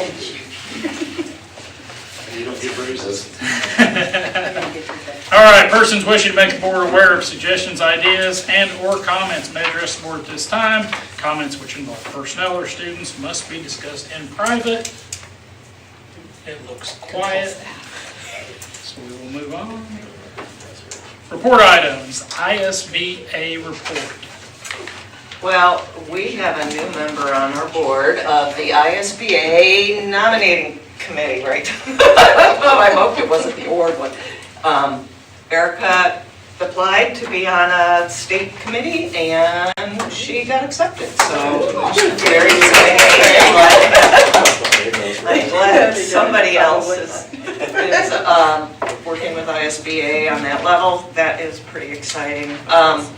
The ISBA organization is going through strategic planning right now, and I wanted to share that with you, but I was told that I couldn't because we're not done. So they're tweaking some goals. So I know there's a law seminar this Friday that I'm not sure if Sasha's still attending, but Sasha and myself and Jeremy signed up to go to. There's a budget workshop in 2 weeks. 24th. Yeah, it was a day you can't go. And there's there's a webinar coming up on A through F accountability. I threw that your way, but I can't remember when that is. It's the week of the 23rd. It's Yeah, it's it a is Monday. 23rd. It's Yeah. at the end of the month, yeah. So that's about A through F accountability for schools that the new, that the Department of Education is revamping yet again. We used to be graded, then we went without being graded, now we're being graded again. So if you want to watch that webinar, it's free. You can learn what's going to happen. So I think that's it for ISBA. Superintendent's discussion group reports.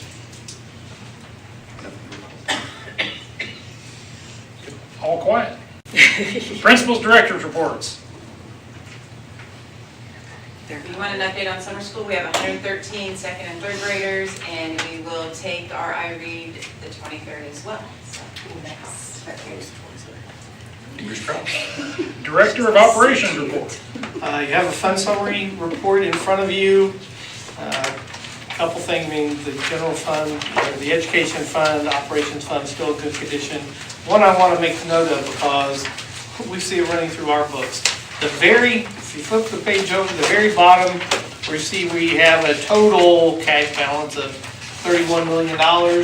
That is going to drop significantly over the next 8-10 months because some of that is the bond money that currently are in our accounts that as we are doing the pool and as we're doing Frazee and we're doing the chiller work at the high school, those funds are dedicated for that and they're going to be going out. So as a result, it's definitely going to decrease, but that's the way that we've done with it. Randy, what % of our budget is in cash balance, generally? Well, generally, we have about a 35, altogether, we're somewhere 40 to 50%. Okay. And what do you think about that?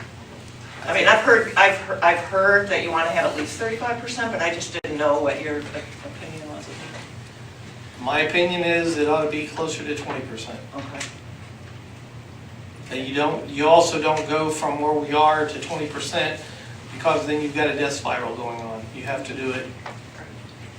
And it is lower now than it was a year ago and 2 years ago, with the intention that it's going to go lower, but it's not going to. I know this probably isn't the time, but I just had a question. That's okay. So when we built the field house, we funded some of that ourselves. And I think it was from our cash balance. Some of that and most of the. And common school loan paid for that. And the solar farm, most of that. We funded ourselves. A common school loan, that's borrowing money. Right, but I thought we did. Some of it's taken out of cash balance. Yeah. I want to say 2 or 3 million. That was before my time, but I want to say 2 or 3 million out of about 6 was. That was, at the time, especially with the solar field, like that was great, that we were able to fund it ourselves. I don't know if we paid ourselves back or how that worked. Oh, paid for out of cash balance. So it wasn't. So we didn't have to pay anything to ourselves. Basically, you wrote a check for all or parts of it, yes. All right, thank you. All right, Assistant Superintendent report. I just want to thank the high school. CHS graduation was amazing. All of them did a wonderful job. It was a great class. We had a great day, and thank you all for being there. Sorry, I missed really it. enjoy it. It's okay. So I just want kudos to them, and just want to thank Jeremy for a great year. Change is hard, and anytime someone new comes in, there's bumps in the road. But I feel like we've had an amazing school year. We've brought in a lot of great new staff, and I'm really excited, and I hope that we can continue to build on the things that we've started this year, because I think we're doing an amazing job, and kudos to Jeremy for that. I'm going to keep you. Superintendent's report. I just want to say that my assistant superintendent's fantastic. She really is. I'm kidding, though. She really is. Just a couple things really quickly. I sent you the circuit breaker impact this year. Obviously concerning, but not outside the realm of where we've been in the past. It seems to go up and down, right, as far as the loss. So this next year, we're set to lose $1.8 million to the circuit breaker. That's up from 1.67 the previous year.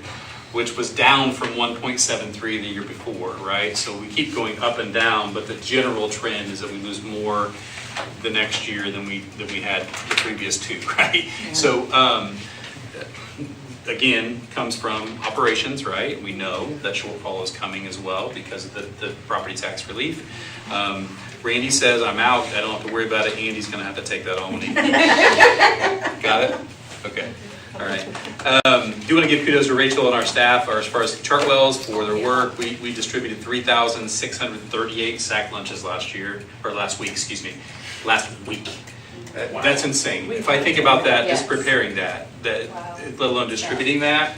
So we've had very good participation in that. That is 100% paid for. We get full reimbursement for that. It's really good for our cafeteria accounts, but it's really good for kids. And so that is Monday and Friday. We added the Friday distribution this year to handle the weekends, so we have kids covered 7 days a week. I just want to give Rachel and her staff kudos for their hard work on that. That's not easy to put all that together and make that happen, so job well done. We've had questions as to why the schools were chosen that we chose. I know Rachel said this last month, I want to say it again. We didn't necessarily choose them.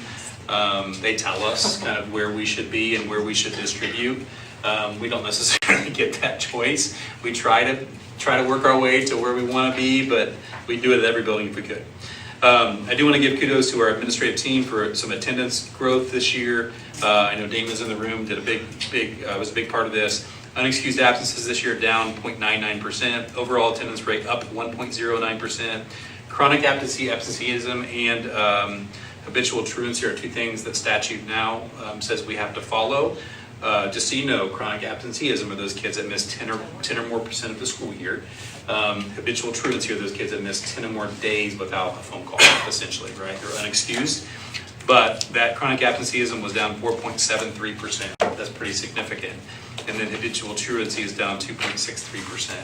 Those numbers are fantastic. And they really speak to the work of our administrative team and following through, but also our parents. Like, school matters. And I just wrote an article for you, Bob, on this. I think it's going to be published on Wednesday about the importance of school and showing up and just being present and being in the classroom with the teacher and the difference our teachers make. They can't teach them if they're not here.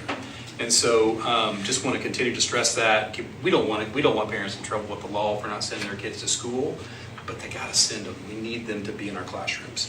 I said our boys golf regional qualifiers, girls tennis sectional champions. Am I missing anybody else? Yeah. Kelly? Is that it as far as spring sports? Yeah, okay. Early college, just a big shout out to the program there. 56 early college grads, 29 ICC kiddos. The Indiana College Corps, if you remember, are those transferable credits to any Indiana institution. It's 2,520 credits earned. That's incredible. That's over almost $550,000 in tuition savings for our families. That's incredible. And last but not least, I do want to say, give you a quick construction update. I know it's been a long meeting, so I don't want to take too much time, but I want you to hear. The pool project has a slight delay. I sent that to you.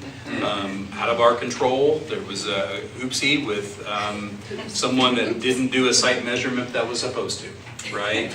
Didn't find that out until we went to install the pool drain. And so we have to adjust. We have to make adjustments to that. We are still pushing them to be done in time for swim season. But I can't stand before you and confidently put 2 feet on the ground and say that's going to happen. I wish I could, but things happen. But I'm still pushing them pretty hard. Daryl, do you want to have anything to say on that? They're trying. He said he would push as hard as they could to get here. So. Yeah, but we will if we feel like we're getting closer to October and things aren't progressing the way that we'd like, and that date doesn't look good. We'll have to start having conversations about, like, do we go to a different corporation and bus our kids to swim? I don't know. I don't anticipate a long delay past that, if anything. They're still telling me they should be done a week prior, but a week's not a lot of time. So that doesn't give me a lot of solace. If you haven't, I sent you some pictures, but it's crazy. Dustin actually walked in with me one day. It's nuts to go look at it. It's pretty cool though. Like you see it. And I even took Dustin down and showed him, where the water line is coming in, all of that replacement. Like, the work there is pretty substantial. Frazee, we got the new cabinetry in that we told you with the addition we made based upon talking to the teachers. It looks fantastic. I think it'd be awesome for our teachers. I don't know, have you seen the new cabinetry yet? I did. Yeah, it looks really great. So phase 2 and 3 are happening right now concurrently. I walked in the restrooms last week and it's literally, there's nothing left. Like both male and female restrooms are blown open and it's just one big room right now. It's really interesting to see. But I just want to give Mrs. McCrary and her staff, obviously Mrs. Morgan is working their way through that right now. They were working through banging and loud noises and using a porta pot or walking across the street to Subway. Like it just was what it was. I just want to say publicly I appreciate their grace. Oh, well, you're not supposed to be in the office this time. Okay. So yes, the porta pot is still there. So it is what it is. Water has to be shut off. So thank you for your grace. Football bleachers, just really quickly, we are waiting on design release. I should have it hopefully any day where we can start constructing. That process has been much longer, obviously, between some engineering concerns and issues. As soon as I have that design release, we should be good to move and start going and constructing. But we are on day 9 or 10 of a 10-day window that I'm supposed to have the design release back. So I will let you know how that works out as we go. So that's all I've got. For the good of the cause. I just want to thank the administrators for coming out, because I've been on board for a long time and I've never seen such enthusiasm for any curricular change that I'm seeing tonight or seeing the results in such a short time. Dustin, I thank you for bringing that up on the policy. As a background, I got to follow SOPs. And to break those, and you do too, so I want to thank you for bringing, because I wasn't aware of that either. So it's all correctable, so I thank you, administrators, for your enthusiasm on this particular project. Thanks, Chris. Anyone else? All right. Hit my socks again just one time. Sorry. I'm not sure that's the good of the cause. Sorry. It wasn't good for the cause. I would like a final motion here. Chris. Oh, no, it's your turn. No, I do it all the time. No, it's your turn. Oh, yes, I'd like to. Yes. But are we done? Are we Yes. Motion to adjourn. I guess Dustin's the second. Second. All those in favor? Anyone opposed to adjourning? No.